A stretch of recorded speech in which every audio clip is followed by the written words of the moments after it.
বাংলাতে একটা প্রবাদ আছে, সুখে থাকতে ভূতে কিলায় আর ভূতে কিলালে যাও জমের বাড়ি। নিজের চলমান পরিস্থিতিতে শেষের অংশটুকু আমি যুক্ত করেছি। কথাটুকু আপনমনে বলেই নীলা আবারও দাঁত কিরমির করল। তার ইচ্ছে করছে সমানে কয়েকজনকে তুলে আছাড় মারতে। তাহলে যদি শরীরের প্রবাহমান তার রাগটুকু একটু কমে। অতিরিক্ত রাগের কারণে তার ফর্সা মুখটা লাল হয়ে গেছে। নিয়ন্ত্রণহীন ক্রোধে শরীর তার থরথর করে কাঁপছে। কেননা গ্রীষ্মের এই তাপদাহ কাঠখোট্টা গরমের দুপুরবেলায় বাড়িশুদ্ধ তারা বোনের শ্বশুর বাড়িতে যাচ্ছে। এক কথায় সেজেগুজে জমের বাড়িতে যাচ্ছে। জম নয়তো কি? যেই ব্যক্তির একমাত্র গুরুত্বপূর্ণ কাজই হল নীলাকে হেনস্থা করা, তাকে সে রাক্ষস ডাকতেও সংশয় বোধ করবে না। আসলেই অসভ্যটা একটা মানুষরূপী রাক্ষস। নতুবা ছোট্ট একটা মেয়ের সঙ্গে কেউ এমনটা করতে পারে? কথাটা বলে আয়নার নিজের প্রতিবিম্বের দিকে তাকিয়ে আবারও রাগে দুঃখে নীলা ড্রেসিং টেবিলের উপরে রাখা ফুলদানিটা মাটিতে আছাড় দিল। কিন্তু নীলা যাকে ভেবে ক্রোধে এতটা হাঁসফাঁস করছে, সে কিন্তু নেহাতি একজন ভদ্র মানুষ। নীলার সেই জম কেবল নীলার জন্যই জম হয়ে জন্মেছে।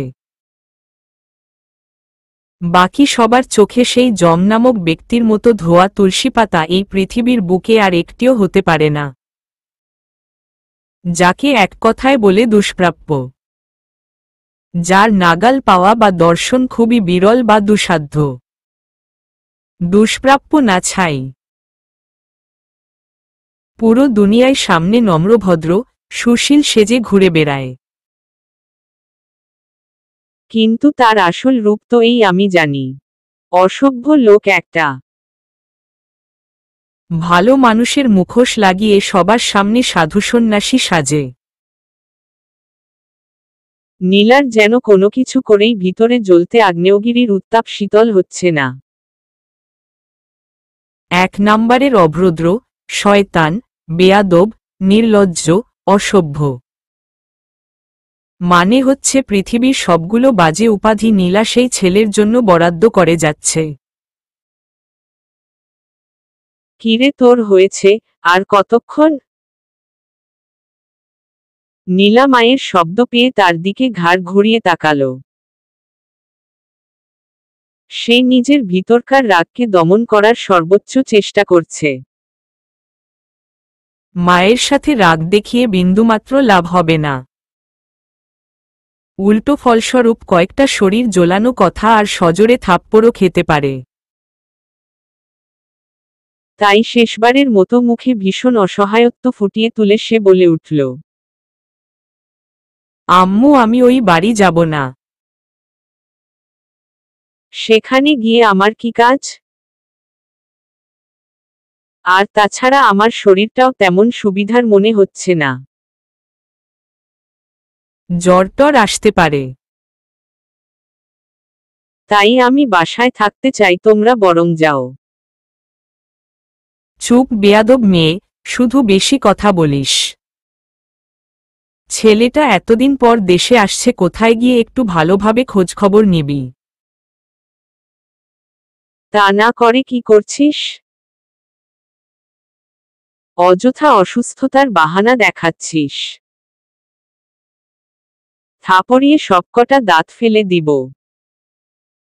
5 মিনিট সময় দিলাম, জলদি রেডি হয়ে বসার ঘরে আসো। বলেই নার্গিস খাতুন হনহনিয়ে রুম থেকে বের হলেন। রাগে দুঃখে নীলা সোনালি রঙের চিরুনিটা জোরে একটা আছাড় দিয়ে মেঝেতে ফেলল।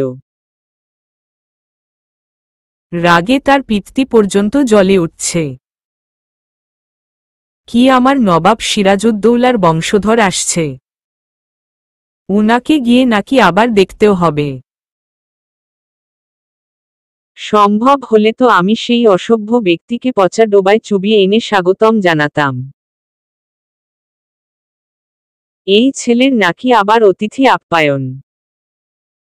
নিজের মনোবাসনাকে আপাতত সান্ত্বনা দিয়ে নীলা উঠে দাঁড়িয়ে লিভিং রুমের দিকে হাঁটা দিল। গন্তব্য এখন বনানী। এতদিন বাড়ির নামটা পদ্মলা হলেও আজ থেকে নীলা এই সুন্দর নামটা পাল্টিয়ে নতুন করে নামকরণ করেছে। সুতরাং গন্তব্য এবার জমের বাড়ি। বাহ, এত দেখি এলাহি কাণ্ড। সবকিছুতেই তাদের যেন অস্বাভাবিক বাড়াবাড়ি। রান্নাঘরে লেগে আসে বাড়ির ছোট ছেলের পছন্দের খাবারের লাইন। এত খাবার দেখে মনে হচ্ছে সে কোনো মানুষ নয়, কোনো ভুঁড়িওয়ালা পেটমোটা ভোজনরসিক খাদক। অবশ্য নীলা তাকে দেখেনি। এখন ভুঁড়িওয়ালা পেটমোটা হলেও হতে পারে, কিন্তু এত খাবার কি কোনো সাধারণ মানুষ খেতে পারে? শুধু খাবারের মধ্যেই সীমাবদ্ধ নয়, তাদের সবকিছুতেই চলছে অসম্ভব রকমের বাড়াবাড়ি।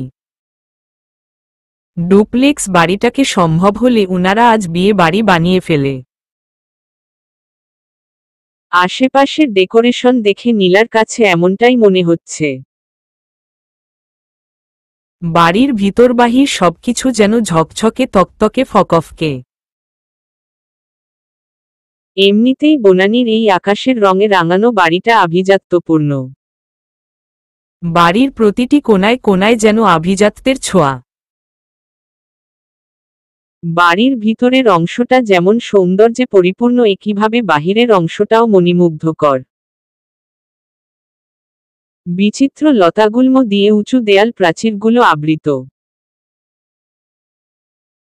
বিশাল বাগানে ফুটে আছে অসংখ্য লালসাদা গোলাপ, বেলি, হাসনাহেনা, রজনীগন্ধা, মাধবীলতা, কুঞ্জলতা, বোগেনভিলিয়া, হরেক রকমের মর্নিং গ্লোরি সহ আরও অনেক ফুল।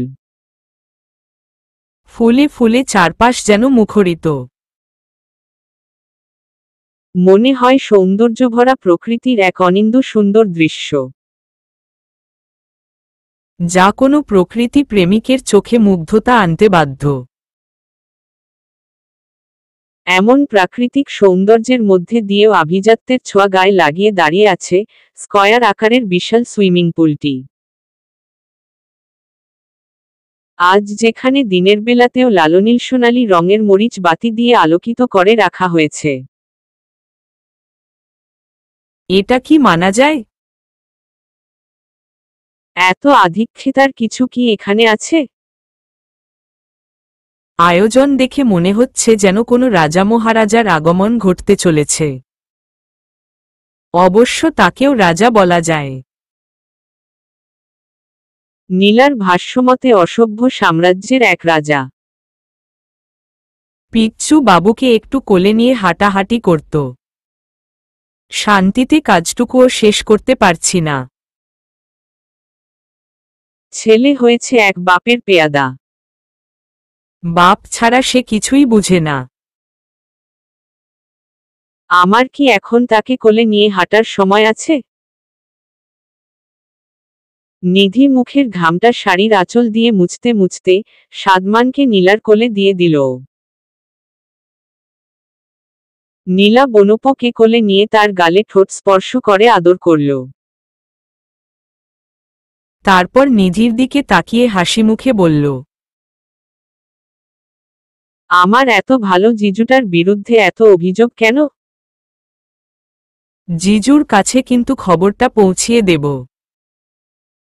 একে বলে ঘরের শত্রু বিভীষণ। নিজের আপন বোনকে বাদ দিয়ে জিজুর চামচাচি করিস? আরে আপনি রাগ করো কেন? কি করব বলো, আমার জিজুটাই যে এমন। প্রশংসা না করে থাকতেই পারি না। হয়েছে হয়েছে। তোমাদের জিজুশালিকার আধিক্যতা নিয়ে আমার বসে থাকার সময় নেই। এত কাজ বাকি আছে, আর সময় একদমই হাতে নেই। সে চলে আসলো বলে, আচ্ছা তোরা থাক, আমি এবার গেলাম। নিধি দ্রুত রান্নাঘরের দিকে এগিয়ে গেল। নীলা একবার সেদিকে তাকিয়ে রাগ মিশ্রিত অনুভূতি প্রকাশ করল। তারপর সবকিছুকে ভুলে যাওয়ার চেষ্টা করে বনপকে নিয়ে খেলায় মেতে উঠল। বাবা, খালামণিকে একটা চুমু দাও তো। সাদমান তার সামনের ছোট্ট ছোট্ট দাঁত বের করে মিষ্টি হাসল। তারপর এগিয়ে এসে নীলার গালে চুমু দিল ও। নীলাও তাকে আদর করতে লাগল। হঠাৎ আধো শেখা বলিতে সাদমান বলে উঠল, পাপু। কি বাবা, পাপু? নীলা কিছু বুঝতে পারল না। মিনু নীলাকে লেবুর শরবত দিতে এসে সাদমানের কথাটুকু শুনতে পেল। নীলা যে তার কথা কিছুই বুঝতে পারেনি, সেটা বুঝে বলে উঠল, আপামনি সাদ বাবা, ছোট ভাইয়ের কথা বলতাসে। নীলার কানে কথাটা পৌঁছাতেই নীলার শরীরে আবারও যেন গরম তেলের ছিটা পড়ল। মুহূর্তেই তার মুখের হাসি গায়েব হয়ে গিয়ে বিতৃষ্ণা নেমে এলো। মিনু শরবতের গ্লাসটা সেন্টার টেবিলের উপরে রেখে চলে যেতেই সাদমান আবারও বলে উঠল, পাপু। নীলার মুখে এখন আর বিতৃষ্ণা নয়, বরং হাসি ফুটে উঠল। ভীষণ তৃপ্তির এক হাসি। মনে হচ্ছে শরীরের জ্বলন্ত আগুনে ছোট্ট সাদমানটা হিমশীতল জল ঢেলে দিয়েছে। নীলা সাদমানকে কাছে টেনে তার গালে আওয়াজ করে একটা চুমু দিয়ে বলে উঠল, বাবা, এর জন্য তোকে আমার নোবেল পুরস্কার দেওয়ার ইচ্ছা হচ্ছে। কিন্তু আমার সাধ্যের বাহিরে, তাই চুমু দিয়ে পূরণ করলাম। এতদিন তোর চকে প বলা নিয়ে বহুত কসরত করেছি, কিন্তু আর না। এখন থেকে আমি স্বয়ং তোকে ট্রেনিং দিব কিভাবে শকে প বলতে হয়। কিরে বাবা, পারবি না? ছোট্ট সাদমান নীলার কথার আগামাথা না বুঝে ড্যাব ড্যাব করে তার দিকে তাকিয়ে আছে। নীলা তার গালটা হালকা টেনে দিয়ে কুটিল হেসে বলল, তোকে যে পারতেই হবে। তার জন্য তোকে আজ থেকেই প্রশিক্ষণ দেওয়া হবে। তুই হবি আমার কামানের গোলা। তোকে দিয়ে আমি তোর পাপুকে জ্বালিয়ে পুড়িয়ে অঙ্গার করব। বলেই নীলা আবারও একটা বিজয়ের হাসি ঠোঁটের কোণে ফুটিয়ে তুলল। আর আনন্দে আত্মাহারা হয়ে বনপোকে নিয়ে বিশুদ্ধ হাওয়া খেতে বাগানের দিকে এগিয়ে গেল। এখন সূর্যের তাপ কিছুটা কমেছে। আর পূর্বের নামানুসারে পদ্মলয়ার এই দক্ষিণ পাশটাতে খুব বাতাস থাকে। অনেকগুলো ফুলফলের গাছের সমারোহে সবসময় একটা শীতল বায়ু প্রবাহিত হয়। তাই ছায়ার নিচে দোলনায় বসে দুইজনে খুনসুটি আর শিক্ষাগ্রহণে মেতে আছে। আজকের তাদের গুরুত্বপূর্ণ বিষয় হচ্ছে শকে প উচ্চারণ করা। সাদমান এমনিতে সবকিছুই মোটামুটি ঠিক করে উচ্চারণ করতে পারলেও চকে প বলে ভুল করে। হাজার চেষ্টা করেও তাকে এই ভুল থেকে বের করে আনা যায়নি। তাই বাড়ির সবাইও এখন আর কিছু বলে না। মানে এক প্রকার হাঁপিয়ে উঠেছে। তাই সে যদি আজ থেকে তার ভুলের খাতায় আরেকটা শব্দ যোগ করে, তাহলে বাড়ির কারো নীলার উপর সন্দেহ আসবে না। এবং নীলা অদৃশ্য শক্তি নিয়ে তার জমকে শায়েস্তা করবে। নীলার এসব ভেবেই আনন্দে নাচতে ইচ্ছা করছে। কেমন হবে তার মুখটা যখন সাদমান তাকে পাদিত বলে নাম সম্বোধন করবে? নীলা কথাটা বলেই আবারও একদফা কুটিল হাসি হাসল। তারপর আবারও দ্বিগুণ উৎসাহে সাদমানকে ভাষা শেখাতে লেগে গেল। খালামণি বোনপো এতই নিজের কাজে ব্যস্ত, মেইন গেট দিয়ে যে কালো রঙের গাড়িটা বাড়ির ভিতরে প্রবেশ করল সেদিকে তাদের খেয়াল নেই। শাহেদ সিটবেল্ট খুলে গাড়ি থেকে নিচে নামল। তারপর ছোট ভাইয়ের উদ্দেশ্য বলে উঠল, ভাই ওয়েলকাম হোম। সে ওরে মিষ্টি করে হাসল। শাহেদ নিজেই আবার বলে উঠল, তাড়াতাড়ি আয়, বাসার সবাই বোধহয় অপেক্ষা করে বসে আছে। মায়ের যে কি অবস্থা হবে আমার সেটা ভাবতেই হাসি পাচ্ছে। ভেরি ব্যাড ভাইয়া। আমার সুইটহার্টকে নিয়ে এমন মন্তব্য আমি মোটেই সহ্য করব না। হয়েছে, বাদ দে, তোর এই মিষ্টি কথা আমাকে বলতে আসবি না। তোমাকে আমি হাড়ে হাড়ে চিনি। কাম অন ভাইয়া, আমি কিন্তু তোমাকে রন্ধ্রে রন্ধ্রে চিনি। শাহেদের মুখটা এবার চুপসে গেল।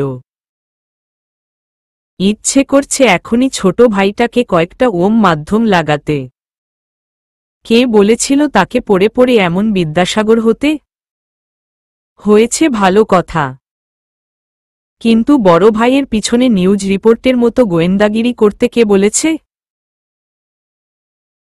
শাহেদ আর কথা বাড়াতে গেল না। নতুবা কেঁচো খুঁড়তে গিয়ে সাপ বেরিয়ে আসবে। শাহেদ হালকা গলা কেশে পরিস্থিতি সামলে নিয়ে তাড়াতাড়ি বলে উঠল, আচ্ছা চল এবার, সবাই অপেক্ষা করছে। দুইজনে কয়েক কদম এগিয়ে যেতেই সে বলে উঠল, ভাইয়া তুমি ভিতরে যাও, আমি একটু আসছি। তুই আবার কোথায় যাবি? আরে একটা ইম্পর্ট্যান্ট কাজ আছে। তুমি যাও তো, আমি এখনই আসছি। শাহেদ আর জোর করল না। সদর দরজা খোলো, ভিতরে চলে গেল। বাবা হচ্ছে না তো? বলো পাদিদ।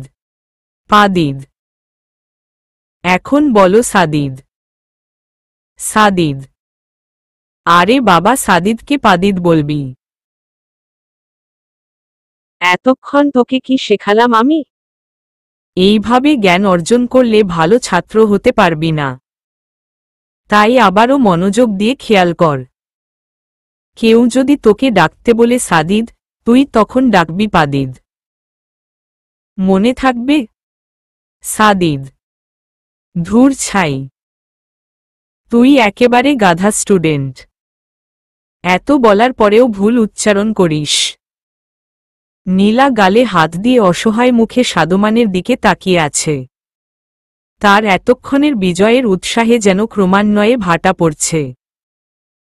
নিজের চরম শত্রুকে শায়েস্তা করার আগেই যেন তাকে পরাজয় মেনে নিতে হচ্ছে। দুঃখে কষ্টে নীলার কলিজা পুড়ে খানখান হচ্ছে। চাচ্চু।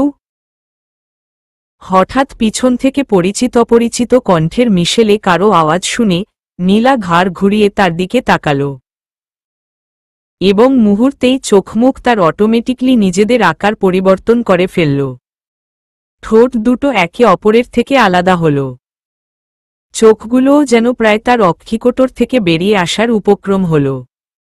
সাদিদ এগিয়ে এসে নীলার কোল থেকে সাদমানকে এক প্রকার ছিনিয়ে নিল। নীলার অবশ্য সেদিকে কোনো খেয়াল নেই, কেননা সে যে এখন ক্রাশ নামক বাঁশ খেয়ে বসে আছে। এসব ফালতু জিনিস নিয়ে ফ্রেন্ডদের এতদিন পচিয়ে আসলেও আজ নিজেই খেয়ে বসে আছে।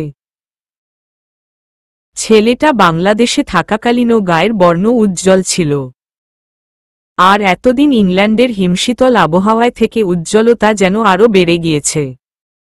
ভিতরে সাদা টি শার্ট আর উপরে নীল রঙের জ্যাকেট যেন সেটাকে আরও ফুটিয়ে তুলেছে। কালো জিন্সের সাথে কালো কনভার্স জুতা। জেল দিয়ে চুলগুলো সেট করে রাখাতে মুখে একটা গাম্ভীর্যতা ফুটে উঠেছে।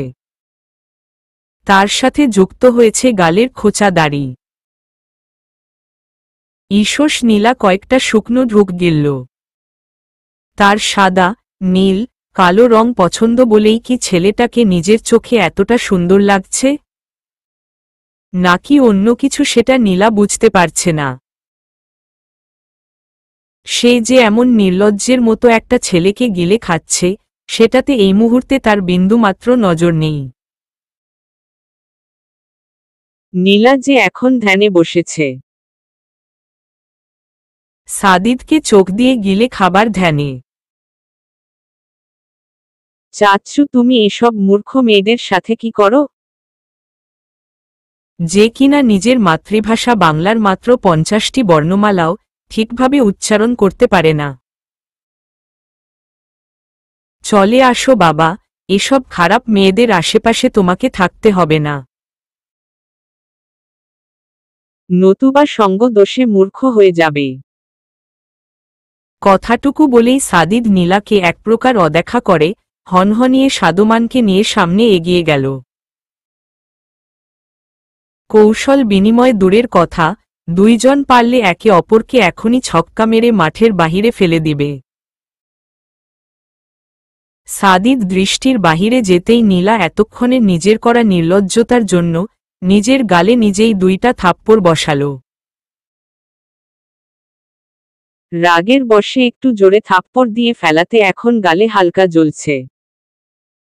নীলা সেই জ্বলন্ত গালে হাত দিয়ে ঘষতে ঘষতে দাঁত কিরমিরিয়ে বলল, ছি নীলা, তোর উপর এই মুহূর্তে একগাদা থুথু ফেলা উচিত। এই ছেলে, এই বেয়াদব, অভদ্র, অসভ্য, শয়তান ছেলের উপর তুই ক্রাশ খাস? দুনিয়ায় কি খাবারের অভাব নাকি ছেলের অভাব? আর দেখলি কি অভদ্র, যার নাকি ন্যূনতম কমন সেন্স নেই, সে আসছে আমাকে শেখাতে।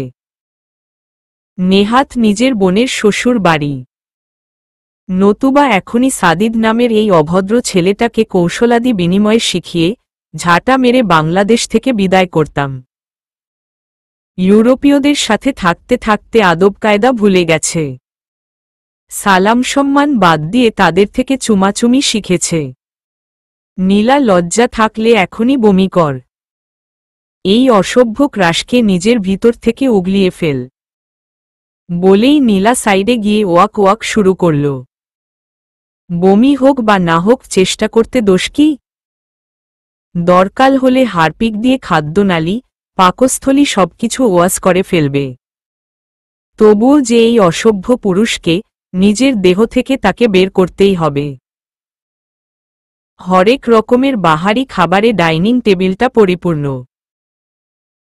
নীলা তখন এত চেষ্টা করেও বমিটমি করতে পারল না।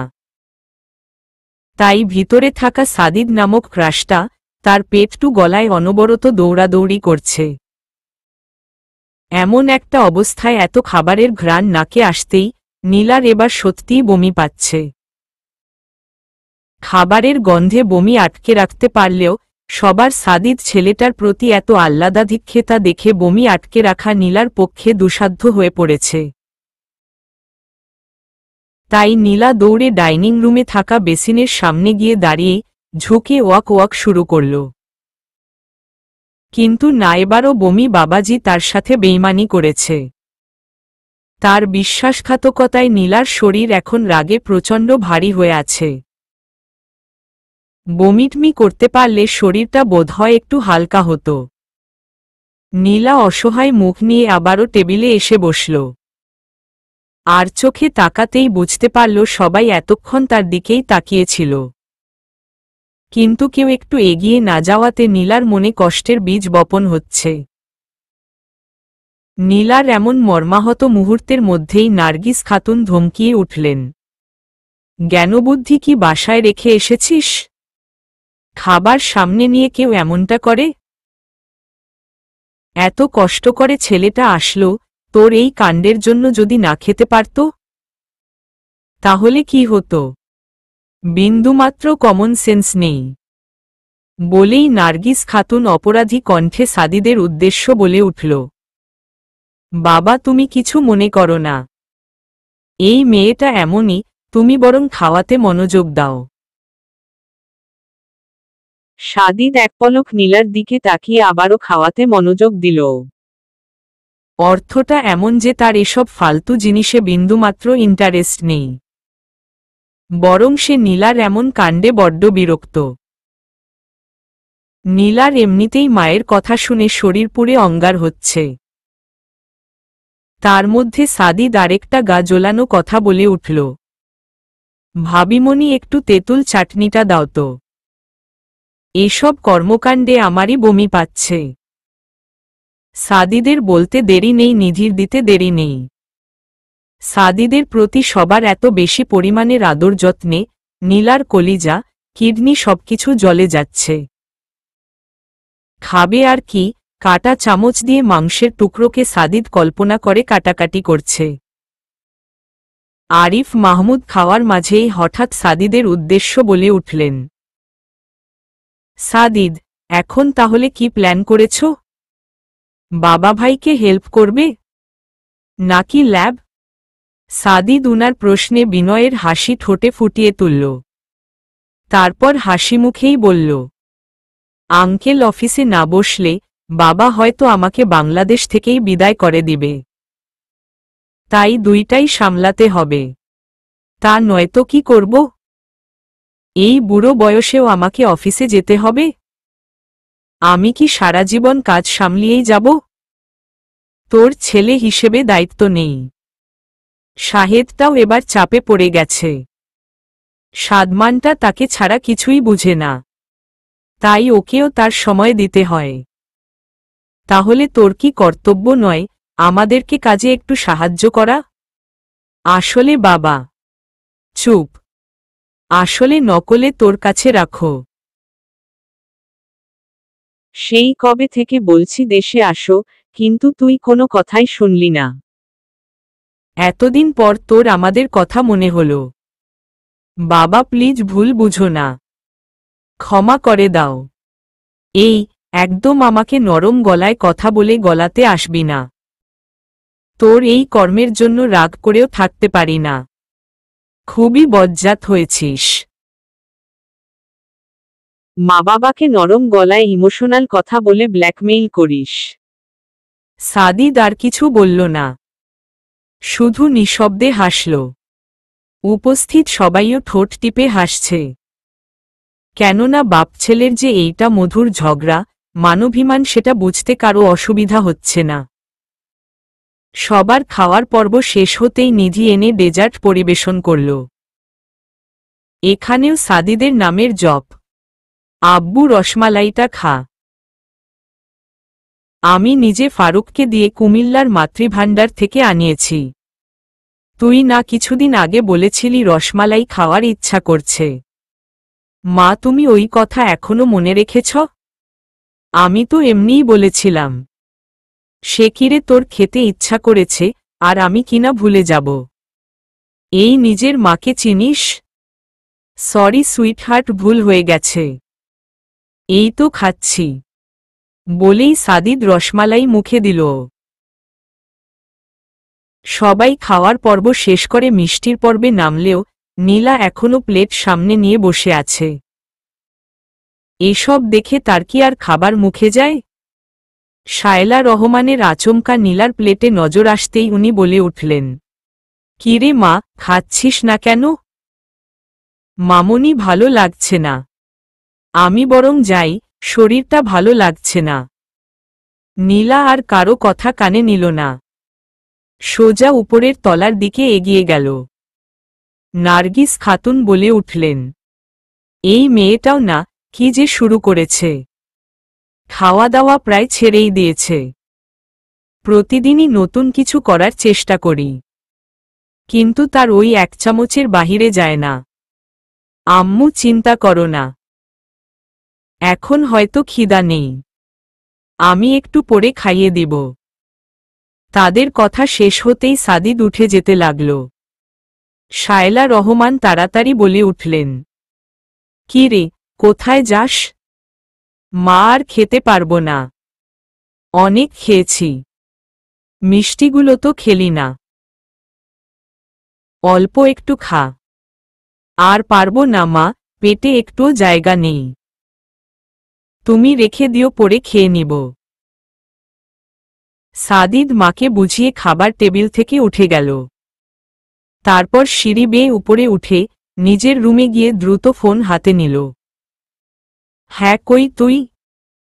আচ্ছা, সব কাজ বাদ দিয়ে এখন আমার কথাটা মনোযোগ দিয়ে শোন। আমার কিছু জিনিস লাগবে, আর সেগুলো নিয়ে অর্ণবসহ দ্রুত আমার বাড়িতে আয়। লাথি দিব এসব জানটানের কথা বললে। তোর সব আজাইরা কাজ রেখে এখনই আসো। ওয়েট করছি, আর কি লাগবে না লাগবে সেগুলোর মেসেজ পাঠিয়েছে। ইনবক্স ভালো করে চেক করবি। মেসেজের বাহিরে কোনো উল্টো পাল্টা কথা মুখ দিয়ে বাহির করলেই মায়ের খাবি। বলেই সাদিদ ফোন রাখল। তারপর ফোনের গ্যালারি ওপেন করতেই সাদিদের মুখে হাসি ফুটে উঠল। খুব শব্দ করে সে ফোনের স্ক্রিনে চুমু দিল। ফোনটা বুকে চেপে ধরে নিজের মনে বলে উঠল, প্রাণপাখি দেখেছ বুকটা আমার কতটা ফাঁকা? কবে আসবে এখানে? কবে মাথাটা রাখবে? কবে তোমার মাথাটা বুকে শক্ত করে চেপে ধরব? অনেক তো অপেক্ষা হলো, এবার আসো। আর যে সহ্য হয় না পাখি, তোমার বিরহে বুকটা আমার খা খা করে। আসো না পাখি, একটাবার ছুঁয়ে দাও। অপেক্ষা করছি তো। নীলার পেটে ইঁদুর বিড়াল কুকুর সব একসাথে দৌড়াদৌড়ি করছে। এমনিতে খাবার নিয়ে ঝামেলা করলেও গতকাল থেকে এক প্রকার না খেয়ে আছে। সাদিদ আসছে, আর তাদেরকেও এখানে আসতে হবে। এই কথা জেনেই নীলার খাবারের সাথে এমন নীরব অনশন চলেছে। কিন্তু এখন মনে হচ্ছে পেটে অবস্থানরত ক্ষুধার্তরা তাকে শান্ত থাকতে দিবে না। নীলা পেটে হাত চেপে রুমে পায়চারি করছে। এমতাবস্থায় দরজা ঠেলে নিধি ভিতরে আসল। নীলার এমন হাঁসফাঁস অবস্থা দেখে চিন্তিত হয়ে বলে উঠল, কিরে পিচ্চু, মুখটা এমন লাগছে কেন? আর এমন পায়চারিই বা করছিস কেন? বোনের সামনে কোনোভাবেই এখন সত্য প্রকাশ করা যাবে না, নতুবা নার্গিস খাতুনের কানে গেলে খাবার না খেয়ে তেজ দেখাতে আবারও একগাদা বকাঝকা শুনতে হবে, যা নীলা এই মুহূর্তে একদমই চাইছে না। তাই দ্রুত নিজেকে সামলিয়ে নিয়ে বলে উঠল, এমনি আপনি, কিছু না। হাঁটাহাঁটি করতে ভালো লাগছিল, তাই একটু পায়চারি করছিলাম। ওহ আচ্ছা, এবার তাড়াতাড়ি আমার সাথে নিচে আয়। তুই দেখলে খুশিতে পাগল হয়ে যাবি। তাহলে লাগবে না। যেই জিনিস দেখলে পাগল হয়ে যাব, সেই জিনিস থেকে আমি 100 হাত দূরত্ব বজায় রাখতে চাই। আরে একবার গিয়ে দেখত, তাহলে আর পাগল কি সবকিছু হতেই রাজি হবি? নীলা ভ্রুজোড়া কিঞ্চিত কুচকে নিধির দিকে তাকাল। এমনিতেই তার মনমেজাজ পেট সব অবস্থা খারাপ, এর মধ্যে নিধির এমন নাটকীয়ভাবে কথা বলাটা নীলার মোটেই পছন্দ হচ্ছে না। নীলার এমন ভাবভঙ্গির মধ্যেই নিধি তার হাত টেনে সিঁড়ির দিকে এগিয়ে যেতে লাগল। বাড়ির সামনের গার্ডেনে ফুচকা চটপটির স্টল বসানো হয়েছে। ইতিমধ্যেই সবার হাতে ফুচকা চটপটির প্লেট দেখা যাচ্ছে। নীলার বাম হাতটা নিধির ধরে রাখা হাতটা থেকে এক প্রকার ছিনিয়ে নিয়ে সে গার্ডেনের দিকে দৌড় লাগাল। ফুচকা স্টলের সামনে এসে হাঁপাতে হাঁপাতে বলে উঠল, মামা, বেশি বেশি টক আর বেশি বেশি কাঁচা মরিচের ঝাল দিয়ে জলদি একটা ফুচকা দেন। ফুচকা তৈরি করে নীলার হাতে দিতে দেরি নেই, নীলার সেটা মুখে দিতে দেরি নেই। এত খিদে লেগেছিল যে গোপাগপ 7টা ফুচকা খেয়ে সে পানি চাইল। মামা পানি। কিন্তু ফুচকাওয়ালা পানি দেওয়ার আগেই এক উজ্জ্বল শ্যামবর্ণের যুবক এসে নীলার হাতে পানির বোতল এগিয়ে দিল। নীলা ঝালের চোটে তাড়াতাড়ি পানিটা খেয়ে ছেলেটির দিকে তাকাল। ইতস্ততবোধ কণ্ঠে বলে উঠল, সরি, আপনাকে চিনতে পারিনি। চিনবার কথাও না, কোনোদিন সামনাসামনি দেখার সৌভাগ্য হয়নি। এক কথায় বলতে পার, কেউ সৌভাগ্য অর্জনে বিঘ্ন ঘটিয়েছে। নীলা অবাক দৃষ্টিতে তার দিকে তাকাতেই অর্ণব এসে পরিস্থিতি সামলে নিল। দোস্ত, মুখটা এবার একটু বন্ধ রাখো, নতুবা এত পকপক করলে দপদপ খেতে হবে। মানে, সেটা আবার কি খাবার? নীলা, তুমি এসব বুঝবে না। তানবীরের স্পেশাল খাবার এটা, খুবই টেস্টি, তাই একমাত্র সে খায়। তানবীর অর্ণবের দিকে ক্ষেপা দৃষ্টিতে তাকাতেই সে ইশারাতে ডানপাশে দেখিয়ে দিল।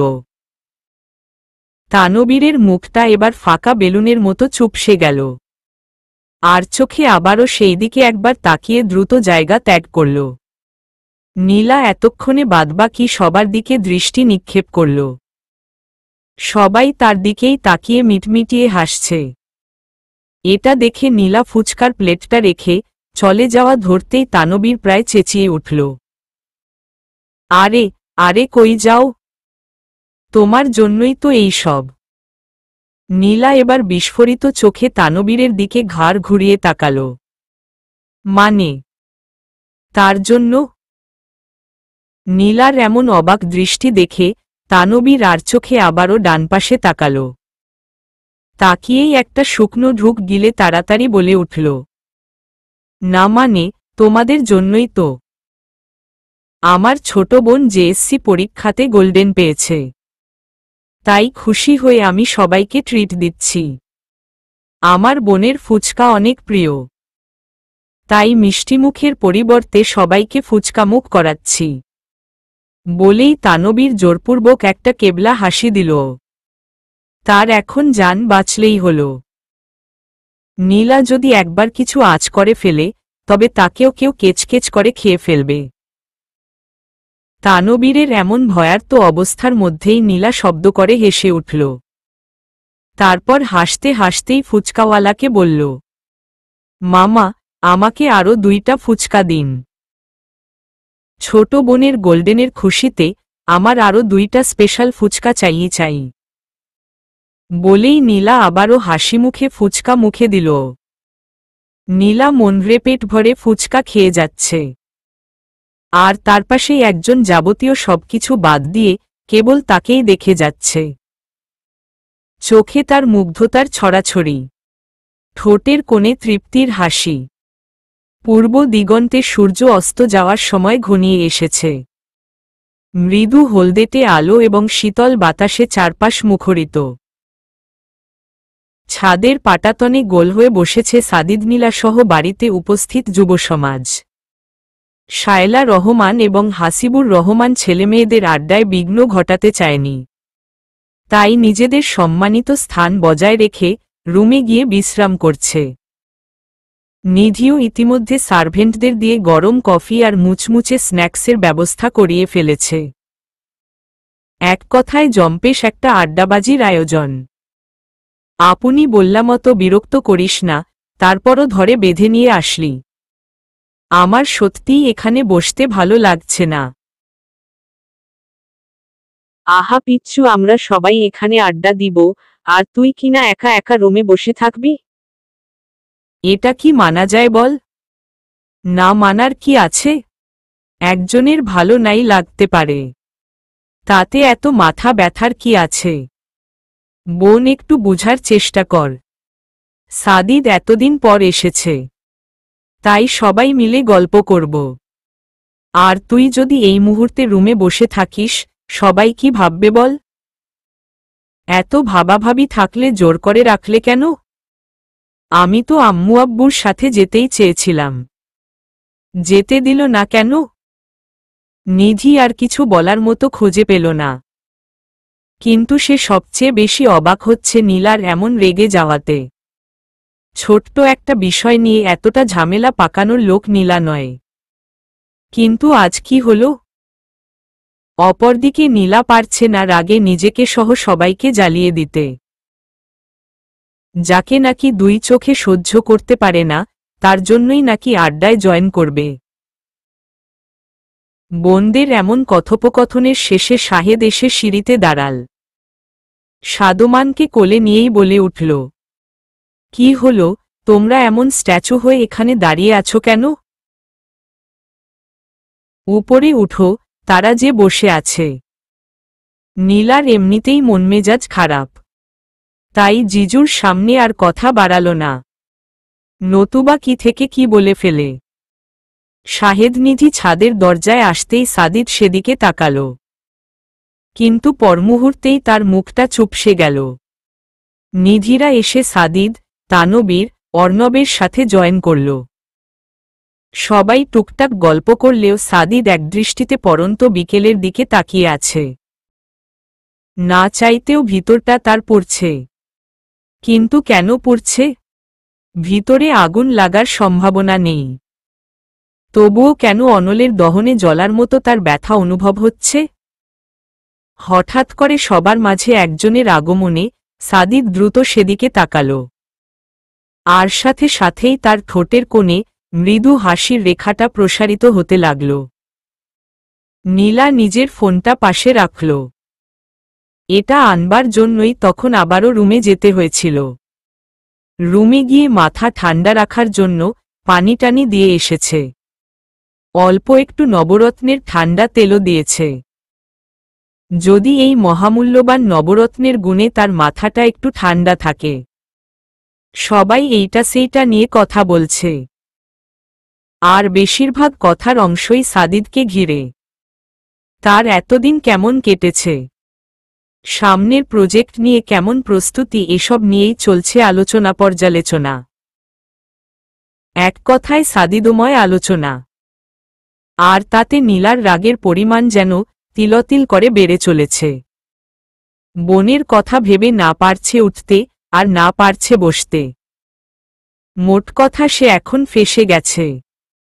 তাই শাহেদের উদ্দেশ্য বলে উঠল, জিজু, বাবুকে আমার কাছে দাও। সাদমান শাহেদের ভক্ত হলেও নীলার জন্য প্রাণ। তাই নীলার কথা শুনেই ছোট্ট হাত দুটো তার দিকে এগিয়ে দিল। নীলা তাকে কোলে নিয়েই গালে চুমু দিয়ে আদর করল। সাদও তার নরম ঠোঁটগুলো নীলার গালে ছুঁয়ে দিল। নীলার যেন এতক্ষণে মাথাটা ঠান্ডা হয়েছে। বোনপোকে আঁকড়ে ধরে সে তার সাথে খুনসুটিতে মেতে উঠল। নীলার মেজাজ ভালো হলেও আরেকজনের মেজাজ তিরিক্ষি হয়ে যাচ্ছে। তাই না সহ্য করতে পেরে বিতৃষ্ণা সুরে বলে উঠল, আরে ভাই, কি সব পানসে কথাবার্তা শুরু হয়েছে? এতদিন পর সাদিকের সাথে পেলাম, কই একটু মজমাস্তি করব। সাদিদের কণ্ঠে কিছু গানটান শুনব। তা না করে কি হচ্ছে? এখানে সংসদের বিভিন্ন দিক নিয়ে আলোচনা শুরু হয়েছে। দোস্ত, এটা তুই একটা কাজের কথা বললি, নতুবা তোর মুখে এসব ভালো বাক্যের বড্ড অভাব। শালা, তুই আমারে ইনডাইরেক্টলি খারাপ কস। প্রথমত আমার কোনো বোন নেই, তাই শালা বা সম্বন্ধী হবার চান্স নেই। দ্বিতীয়ত তোকে খারাপ বলতে আমার ইনডাইরেক্ট অপশনে যেতে হবে না। তোকে আমি ডিরেক্টরি খারাপ বলছি। আর এটাও বলছি তোর মুখের ভাষা বড্ড জঘন্য। একটা লাথি দিয়া ছাদ থেকে ফালাই দিমু। আমারে খারাপ কস? তুই খারাপ, তোর প্রিয়র ন্যাকামিও খারাপ। তানবীর মায়ের খাইস না। আমার প্রিয়কে নিয়ে বাজে কথা বললে তোকে আমি ছিঁড়ে ফেলব।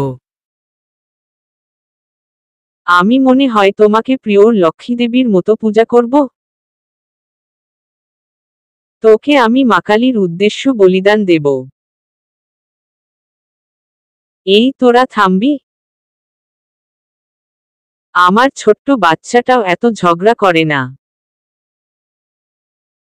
যতটা না তোরা করছিস। আর একটা কথা বললে দুইটাকেই তুলে ফেলে দিব। শাহেদের ধমকে দুইজন এখন কিছুটা নিভল, কিন্তু মনে মনে দুজনই একে অপরের পিণ্ডি চটকাচ্ছে। নীলার অবশ্য এসবে খেয়াল নেই। সে কেবল সাদমানের ছোট্ট হাতগুলো নিয়ে খেলা করছে আর তার পেটে পিঠে সুরসুরি দিয়ে দুষ্টুমি করছে। সবাই অর্ণবতানবীরের কথায় মনোযোগ দিলেও দলের অন্য একজনের মনও সেদিকে নেই। সে যে কেবল মুগ্ধ দৃষ্টিতে সৌন্দর্য অবলোকন করছে।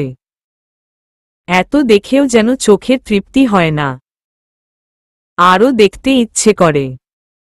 হঠাৎ শাহেদের ধাক্কায় সাদিদের ধ্যান ভাঙল। সে শাহেদের দিকে প্রশ্নবোধক অর্থে তাকাতেই শাহেদ ঠোঁট বাঁকিয়ে হাসল। সাদিদের হঠাৎ করে খানিকটা লজ্জা লেগে গেল, তাই মুখ অন্যদিকে ঘুরিয়ে এসে মাথা চুলকাল। পরিস্থিতি স্বাভাবিক হওয়াতে নিধি এবার বলে উঠল,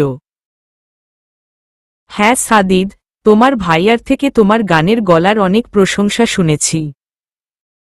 আজ কিন্তু বাস্তবে শুনতে চাই। আরে ভাবিমনি ততটাও ভালো না। ভাইয়ারা সবসময় বাড়িয়ে টাড়িয়ে বলে। আমরা বেশি বলি? হোক তাহলে চ্যালেঞ্জ, দেখি কে কতটুকু বাড়িয়ে বলছে। শাহেদের ব্যঙ্গাত্মক স্বরে সাদিদ নিঃশব্দে মৃদু হাসল। তার প্রশংসা শুনতে ভালো লাগে না, তারপরও সবাই তার গুণকীর্তন গেয়েই যায়।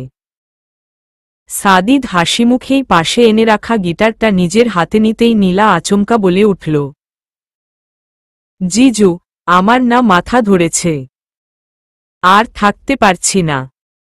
তোমরা আড্ডা দাও, আমি বরং নিচে যাই। নীলার কথাটা সাদিদের কানে যেতেই তার মুখের এতক্ষণের হাসিটা মুছে গেল। চোখগুলো যেন জলহীন মরুভূমি হল। সাদিদ গিটারটা আবারও জায়গায় রেখে দিল। মুহূর্তে ঘটে যাওয়া এই পরিস্থিতিটা আর কেউ বুঝতে পারুক বা না পারুক, কিন্তু শাহেদের নজর এড়ায়নি। তাই শাহেদ বেশ দুষ্টুমি স্বরে বলে উঠল, আরে শালিকা সাহেবা, 2 মিনিট বসো। আমার ভাইয়ের গান শুনলে এমনিতেই তোমার মাথা ব্যথা সেরে যাবে। না সারলে তোমার জিজুর এই বোচা নাকটা কেটে আরও বোচা করে দিও। বলেই শাহেদ নিজের কথাতেই হাসতে লাগল।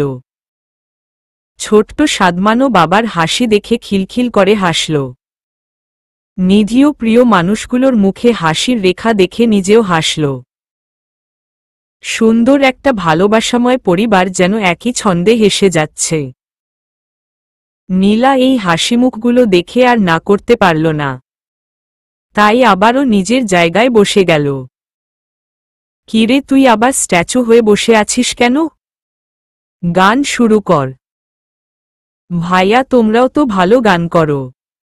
আজকে বরং তোমরা গান করো, আমি শ্রোতা হয়ে শুনি। অসম্ভব, তোর শ্রোতা হবার চক্করে আমি নিজের নাক খোয়াতে পারব না। নিজের শালিকাকে বড় গলায় বলেছি। এখন আপন ভাই হয়ে ভাইয়ের মানসম্মানে সিল লাগাস না। জলদি গান শুরু কর। শাহেদ সহ উপস্থিত সবার পীড়াপিড়িতে সাদিদকে আবারও গিটার হাতে নিতে হল। কিন্তু তার যে আজ কণ্ঠ বসে গেছে, এই গলায় সুর আসবে কি করে? এতদিন দূরত্ব ছিল বিধায় অবহেলাগুলো কেবল উপলব্ধি করেছে, কিন্তু আজ সামনে থেকে স্বচক্ষে সেগুলো দেখে কষ্টগুলো তার সহ্য শক্তির বাহিরে চলে যাচ্ছে। কিছু গুমোট অনুভূতি ভিতরটাকে দুমড়ে মুচড়ে শেষ করে দিচ্ছে। সাদিদের চোখগুলো ইতিমধ্যেই হালকা লাল বর্ণ ধারণ করেছে। কণ্ঠনালীটা কেঁপে উঠছে। সে অন্যদিকে মুখ ঘুরিয়ে রাখা নীলার মুখের দিকে তাকিয়ে গিটারের তালে সুর তুলল। কে তুমি? কেন এখানে? কেন এতদিন পরে? কে তুমি? কেন এখানে? কেন এতদিন পরে? তুমি কি দেবী আমার? নীলা চমকিত দৃষ্টিতে সাদিদের দিকে তাকাল। সাদিদ লাল হয়ে যাওয়া চোখগুলো নিয়ে নীলার দিকেই তাকিয়ে আছে। সাদিদের এমন চোখ দেখে নীলার যেন বুকটা কেঁপে উঠল। সাদিদের করুণ কণ্ঠস্বরটা তাকে যেন আরও পীড়া দিচ্ছে। বুকের বাপাসটাতে অসহ্য চিনচিন একটা ব্যথা হচ্ছে। নীলার যেন এই পীড়া সহ্যের বাহিরে। কোনোভাবেই সে নিজেকে ঠিক রাখতে পারছে না।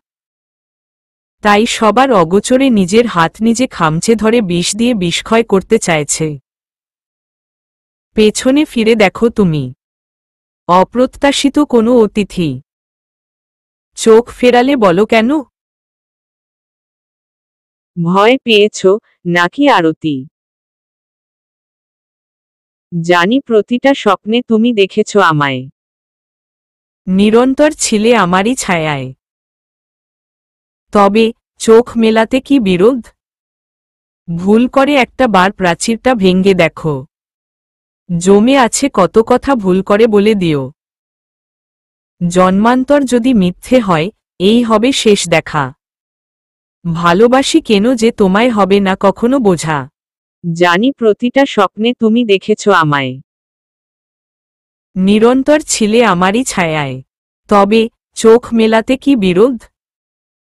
জানে না যে কেউ আমি অবতার। সমাজের চোখে শুধু তিরস্কার। ধ্বংস করে দিয়ে সে সংস্কার। পূরণ করেছ দেরিদার সৎকার। জানি প্রতিটা স্বপ্নে তুমি দেখেছ আমায়। নিরন্তর ছিলে আমারই ছায়ায়। তবে চোখ মেলাতে কি বিরোধ? ভুল করে একটা বার প্রাচীরটা ভেঙ্গে দেখো। জমে আছে কত কথা, ভুল করে বলে দিও। জন্মান্তর যদি মিথ্যে হয়, এই হবে শেষ দেখা। ভালোবাসি কেন যে তোমায় হবে না কখনো বোঝা। জানি প্রতিটা মুখপাঠ্য অন্তস্থ। জানি বায়বীয় জগতে যে আমারই থাকো। তবে চোখ মেলাতে কি বিরোধ? ভুল করে একটা বার প্রাচীরটা ভেঙ্গে দেখো। জমে আছে কত কথা, ভুল করে বলে দিও। জন্মান্তর যদি মিথ্যে হয়, এই হবে শেষ দেখা। ভালোবাসি কেন যে তোমায় হবে না কখনো বোঝা। সাদিদ গান শেষ করেই নিজের চোখজোড়া বন্ধ করে ফেলল। নতুবা সবার সামনে লুকিয়ে রাখা অনুভূতিগুলো সামনে চলে আসার সম্ভাবনা আছে। সবাই খুশি হয়ে হাততালি দিয়ে আনন্দ ভালো লাগা প্রকাশ করছে। শাহেদ নীলার সামনে ভাব নিয়ে নিজের ভাইয়ের গুণকীর্তন করে যাচ্ছে। কিন্তু নীলা এক মুহূর্তের জন্য অন্যদিকে তাকাতে পারেনি। সে কেবল একদৃষ্টিতে সাদিদকেই দেখছে। নীলা স্পষ্ট সাদিদের চোখে আটকে রাখা অশ্রুজল দেখেছে। কিন্তু কেন? নীলা সেটাই বুঝতে পারছে না।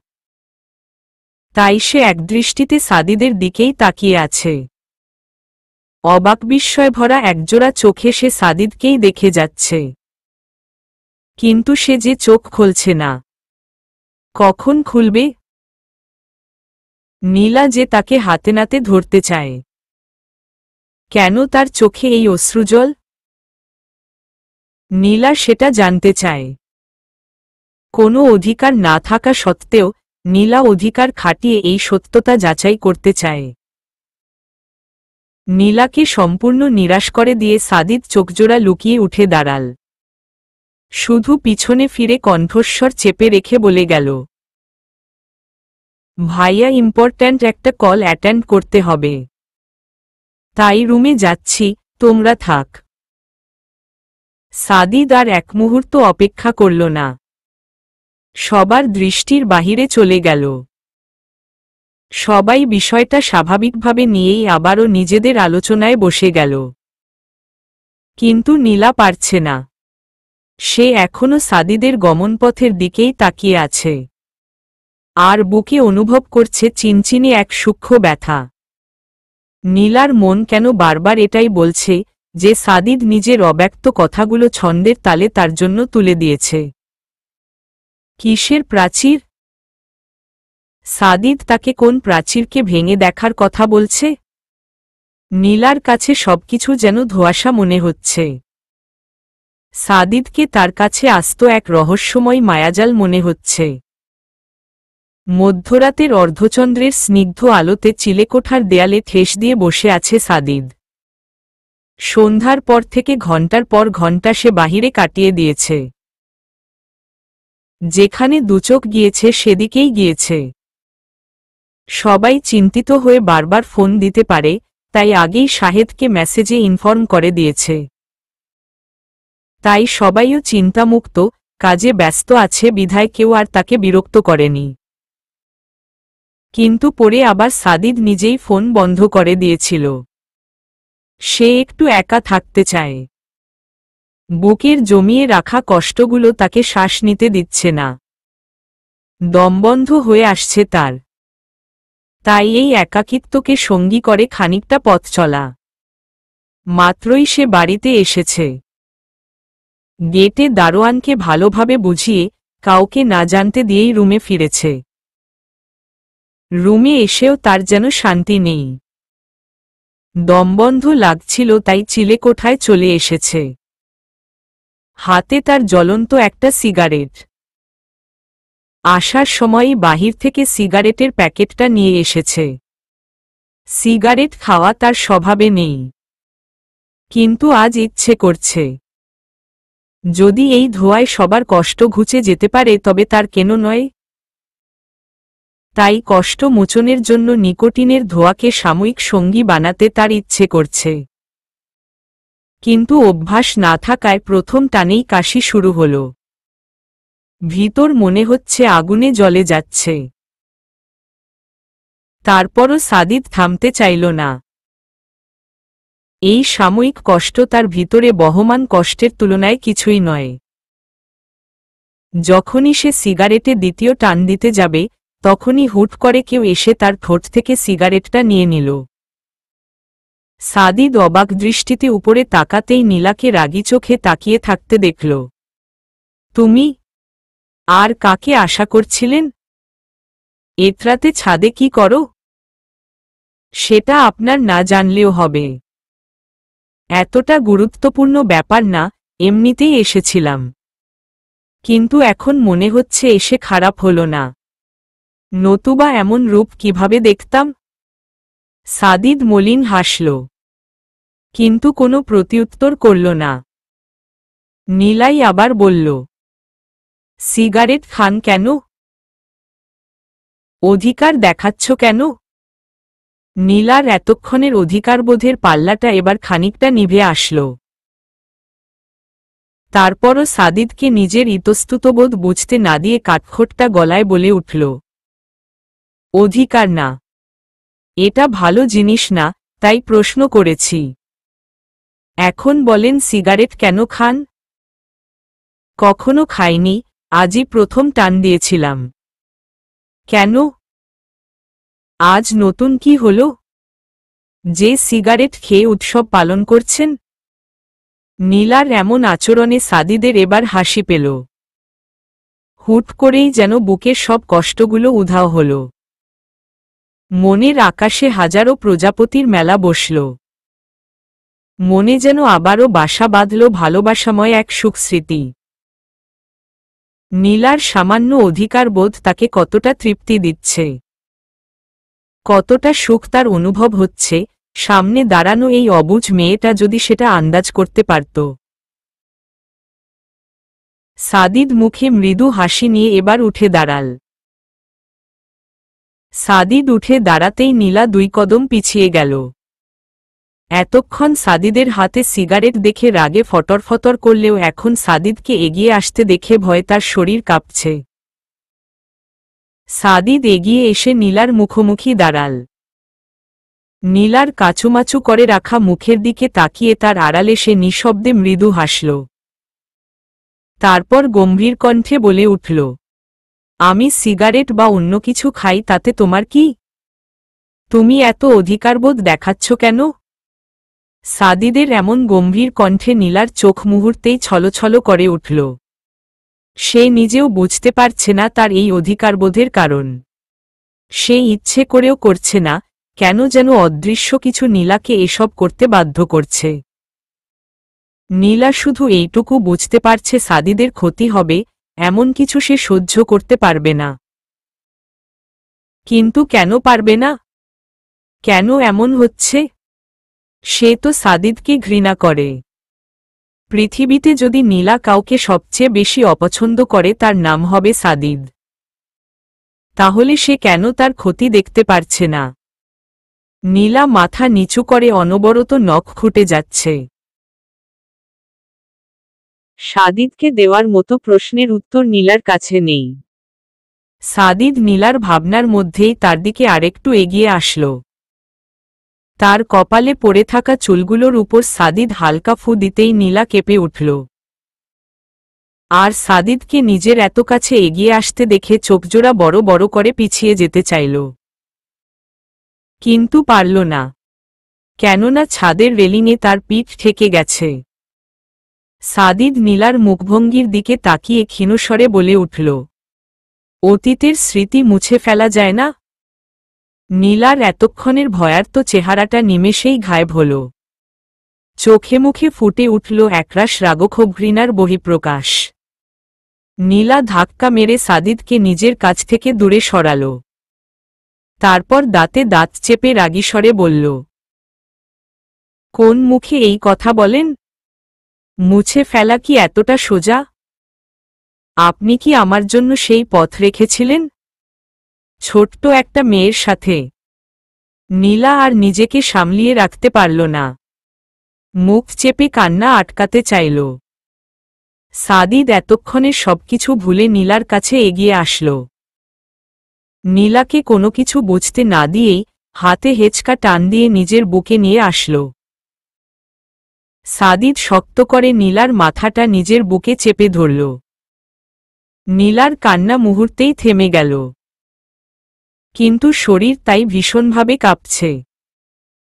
সাদিদের বুকের টিপটিপ আওয়াজটা নীলা স্পষ্ট শুনতে পাচ্ছে।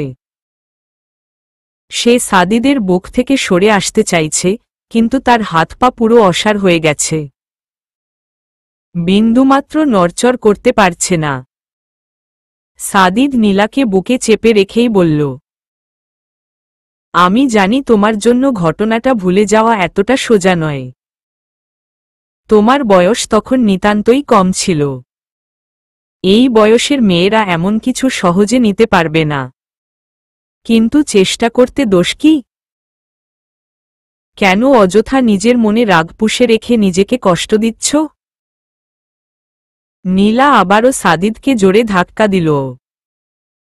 আঙ্গুল উঁচিয়ে ধমকির স্বরে বলল, খবরদার আমার কাছে আসার চেষ্টা করেছেন তো?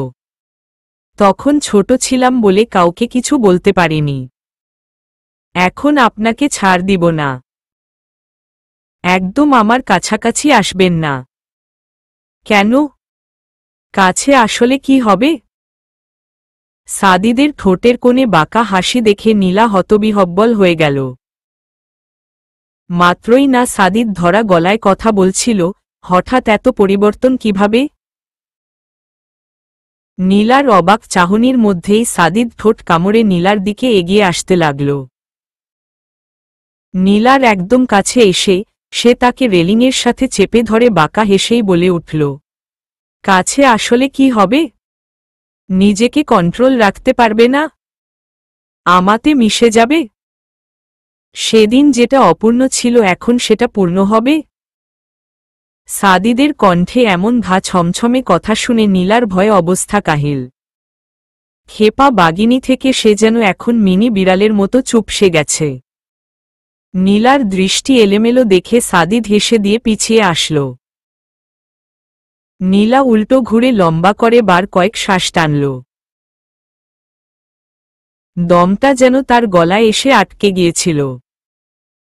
সাদিদ এবার খুব স্বাভাবিক কণ্ঠে বলে উঠল, নিচে যাও, রাত অনেক হয়েছে।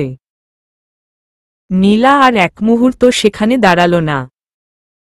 ছাড়া পেয়ে ছাদ থেকে নামার জন্য সামনে বড় বড় পা ফেলল, কিন্তু সিঁড়ির কাছে গিয়ে আবারও থেমে গেল। এত সব ঘটে গেল যে নীলার আসল কাজে বাকি রয়ে গেল। এটা না জানতে পারলে যে নীলা কিছুতেই শান্তি পাবে না। তাই এত রাত অবধি জেগে থেকে সে সাদিদের জন্য অপেক্ষা করেছে। সাদিদ তখন ওইভাবে চলে যাবার পর নীলা আর স্থির থাকতে পারেনি। তার পুরোপুরি পাগল হয়ে যাবার অবস্থা।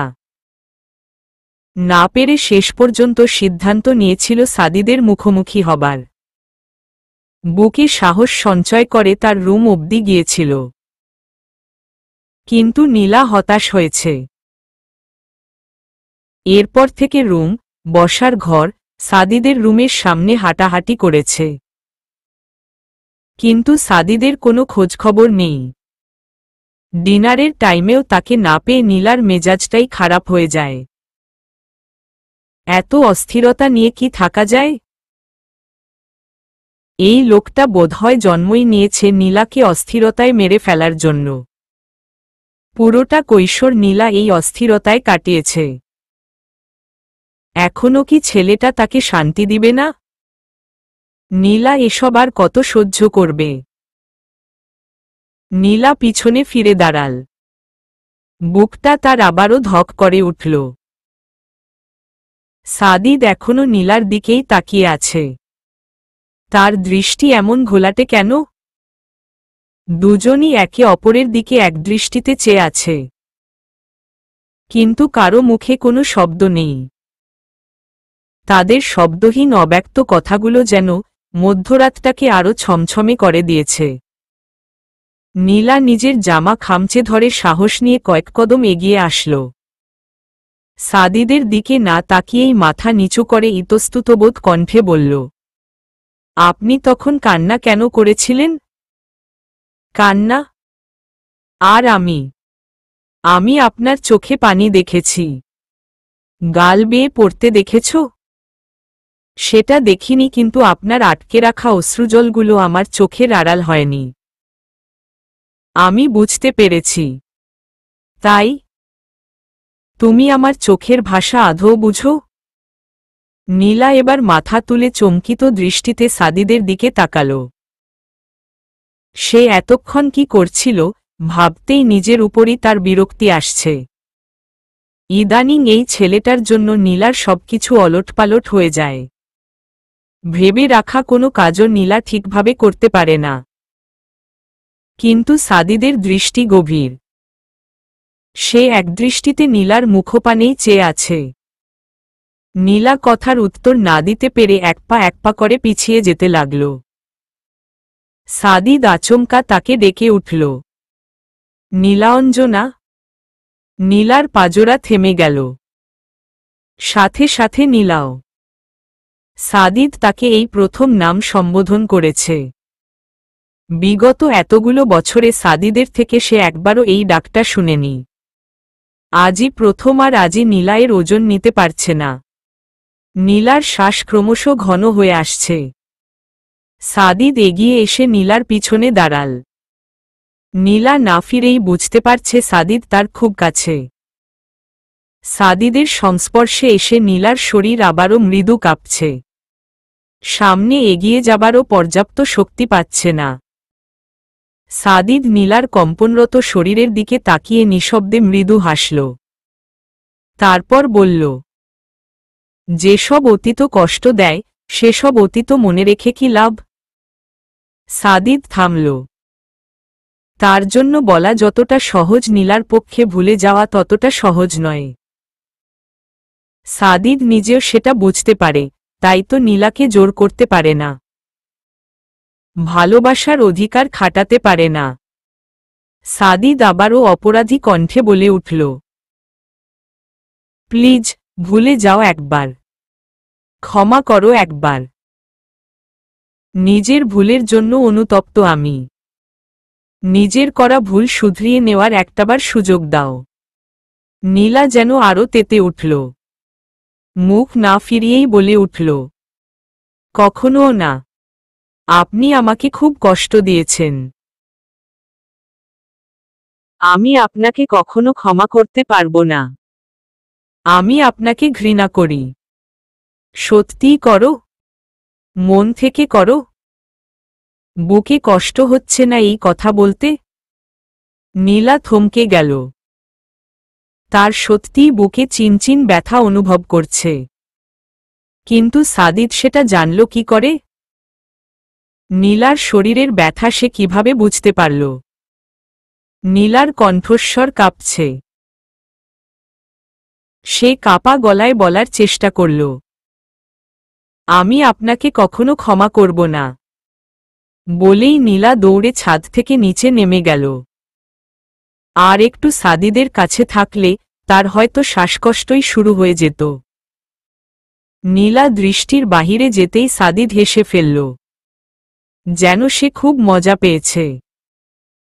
সাদিদ নীলার গমনপথের দিকে তাকিয়ে ঠোঁটের কোণে হাসি নিয়েই বলল, প্রাণপাখি, তুমি এখনো বড্ড অবুঝ।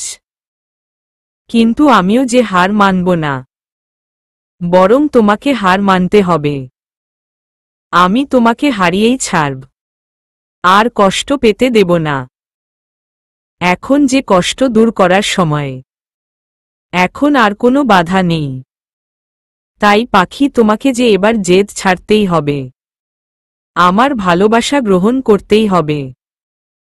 আমার প্রবল ভালোবাসায় এবার তোমার রাগক্ষোভ, কষ্ট সব ভুলিয়ে দেব।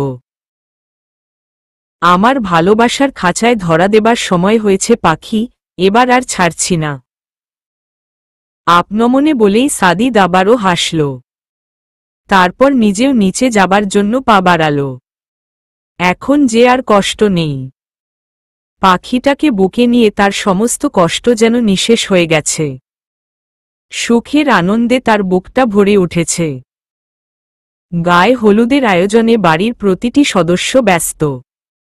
কারো দম ফেলবার বিন্দুমাত্র অবসর নেই।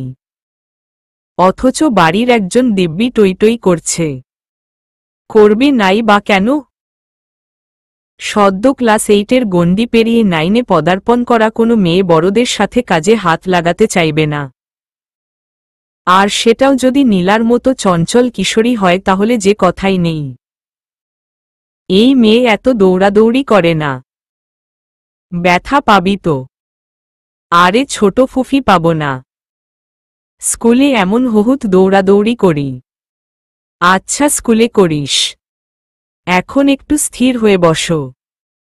ছেলের বাড়ি থেকে এখনই লোকজন চলে আসবে। সত্যি? কখন? আমার যে আর তরস হইছে না। সব কয়টাকে রঙের ভূত বানাবো। এই, একদম না। সবগুলোর ছাল তুলে ফেলবো এমন কিছু করলে। নীলা ছোট ফুফির কথায় কুটিল হাসল। তারপর বিনাবাক্য তার দলের কাছে এগিয়ে গেল। বৃষ্টি, কয় প্যাকেট এনেছিস? আপনি মা টাকা দেয়নি। বাবার পকেট থেকে চুরি করেছি। যা পেয়েছি সবগুলো দিয়ে নিয়ে এসেছি। এই না হলে আমার বোন। শান্ত, বালতি, মগ রেডি? দোস্ত, বাড়ির সব জগশুদ্ধ হাজির। বলেই সে হাসল।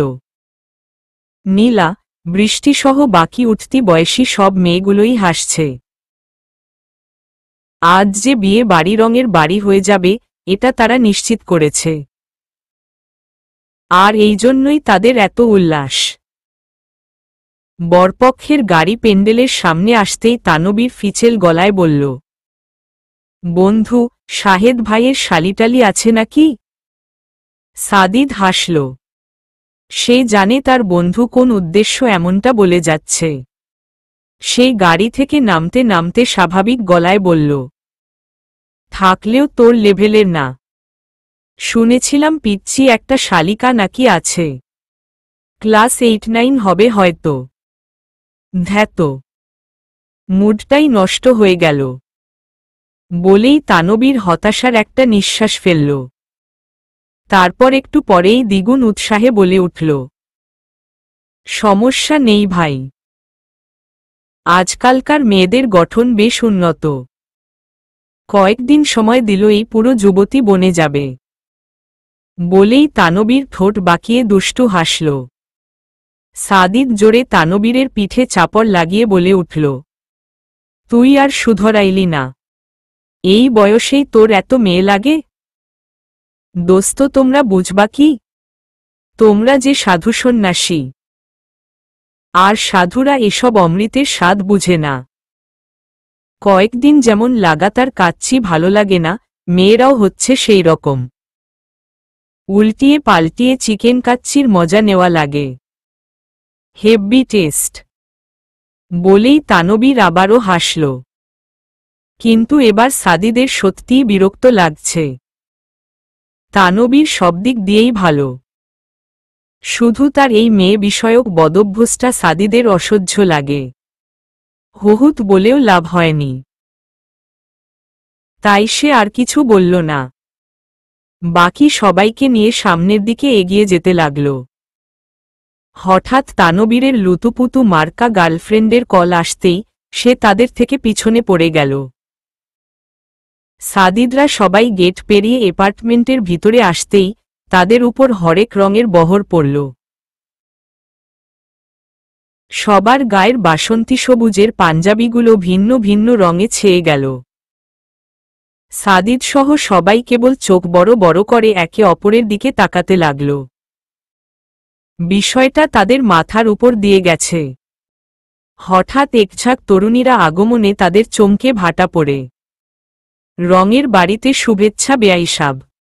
বরপক্ষের এবার বিষয়টা বুঝে আসল।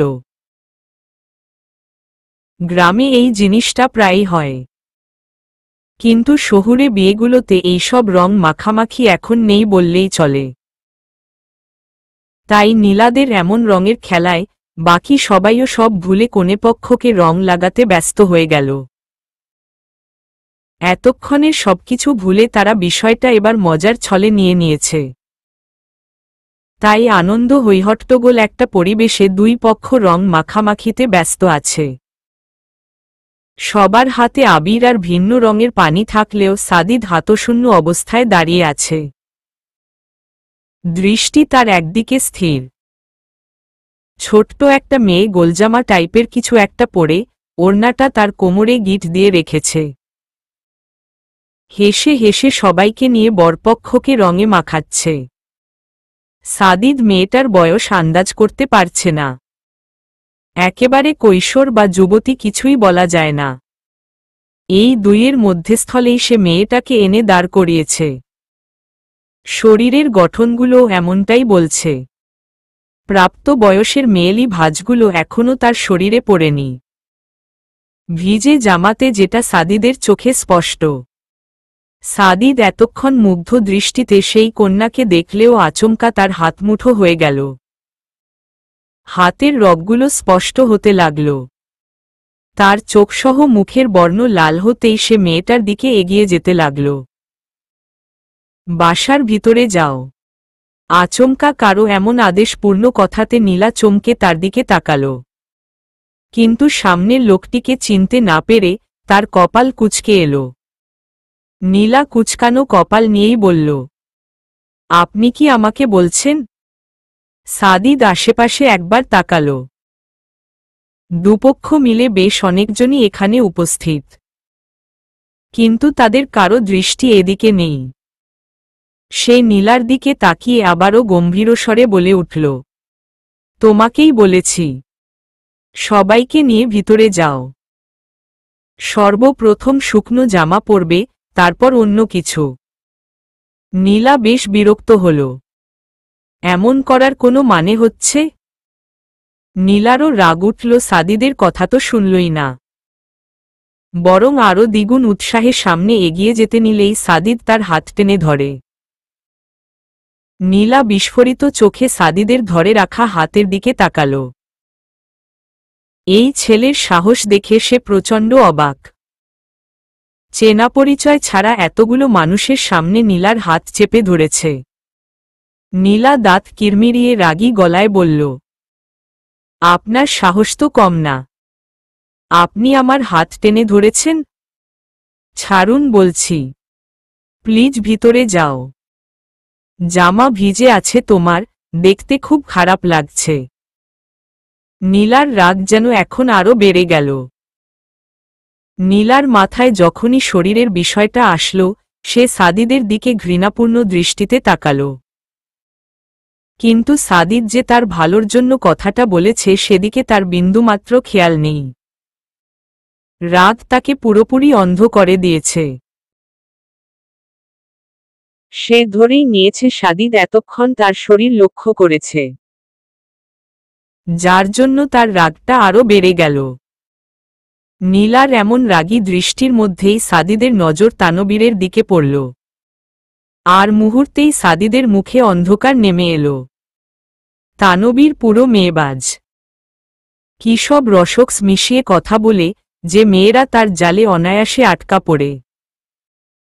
আর নীলাকে এই মুহূর্তে সাদিদের কাছে যতটা আকর্ষণীয় লাগছে, তানবীর দেখলে কি হবে এইটা নিয়েই সাদিদ চিন্তিত। বন্ধুকে বিশ্বাস করলেও কেন যেন নীলাকে নিয়ে রিস্ক নিতে বুক কাঁপছে। তানবীর যত এগিয়ে আসছে সাদিদের দৃষ্টি তত ভয়ার্ত হচ্ছে। নীলা রাগীস্বরে আরও কিছু বলবে, সেই সুযোগটা সাদিদ তাকে দিলও না। সবাই দুষ্টুমিতে এতটা ব্যস্ত সাদিদ যে নীলার মুখ চেপে ধরেছে সেদিকে কারো খেয়াল নেই। নীলা ছুটাছুটি করার চেষ্টা করলেও সাদিদ তাকে ছাড়ল না। মুখ চেপে ধরে সবার আড়ালে নিয়ে যেতে লাগল। নীলাদের অ্যাপার্টমেন্টের নিচতলায় গাড়ি পার্কিংয়ের জন্য জায়গা আছে। সবার গাড়ি নেই, যে কয়েকজনের আছে তারাই গাড়িগুলো রাখে। বিকেল টাইম হওয়াতে সবাই মোটামুটি বাহিরে, কয়েকটা গাড়ি শুধু রাখা আছে। সাদিদ নীলাকে মুখে চেপে ধরে টেনে এনে পার্কিং লনে নিয়ে আসল। মুখ ছাড়া পেতেই নীলা ক্রমাগত হাঁপাতে লাগল। সে ভেবে নিয়েছিল এই ছেলে তাকে আজ মেরাই ফেলবে। সাদিদ নীলার দিকে এগিয়ে আসতে নিলেই নীলা চিৎকার শুরু করল। সাদিদ আচমকা নীলার এমন করাতে ভ্যাবাচেকা খেয়ে গেল। পরমুহূর্তেই কাছে এসে আবারও নীলার মুখ চেপে ধরল। নীলা এতটাই রেগে গেছে যে মুখ দিয়ে শব্দ করতে না পেরে সাদিদের হাতে কামড় বসাল। সাদিদ যেই না ব্যথা পেয়ে হাত সরিয়েছে, নীলা আবারও চিৎকার শুরু করল এবং সাদিদকে ছাড়ানোর জন্য হাত দিয়ে তার বুকে ধাক্কা দিতে লাগল। সাদিদ শুধু নীলাকে একটু শান্ত করতে চাইছে, কিন্তু নীলা তাকে সেই সুযোগটাই দিচ্ছে না। এমন অবস্থায় যদি সাদিদ তাকে ছাড়ে, নির্ঘাত এই মেয়ে চিল্লিয়ে পুরো বাড়ি গরম করবে। এতটুকু সাদিদের আর বুঝার বাকি নেই। তাই সে নিজের সবটুকু দিয়ে চাইছে নীলাকে শান্তভাবে সবটা বুঝাতে। নীলা আবারও চিৎকার করতে শুরু করতেই সাদিদ তার শরীরের ওড়নার গিঁট খুলে সেটা হাতে নিল এবং মুহূর্তের মধ্যে নীলার মুখ ওড়না দিয়ে শক্ত করে বেঁধে দিল। নীলা পুরো কিংকর্তব্যবিমূঢ়। সে চোখ বড় বড় করে সাদিদের দিকে তাকিয়ে আছে। সাদিদ এখন তাকে সবটা সুন্দরভাবে বুঝিয়ে বলবে এমন মনোবাসনা করল। একদম চেঁচামেচি করবে। সাদিদ আর কিছু বলতে পারল না, তার দৃষ্টি নীলার শরীরে চলে গিয়েছে। সাদিদ এতক্ষণ নীলার দুই কাঁধে শক্ত করে হাত চেপে ধরেছিল। ধীরে ধীরে তার হাত দুটো হালকা হতে লাগল। নীলা বয়সে ছোট হলেও সাদিদ প্রাপ্ত বয়স্ক। ছেলেদের আকর্ষণ করতে পারে এমন গঠন নীলার শরীরে এখনো তৈরি হয়নি।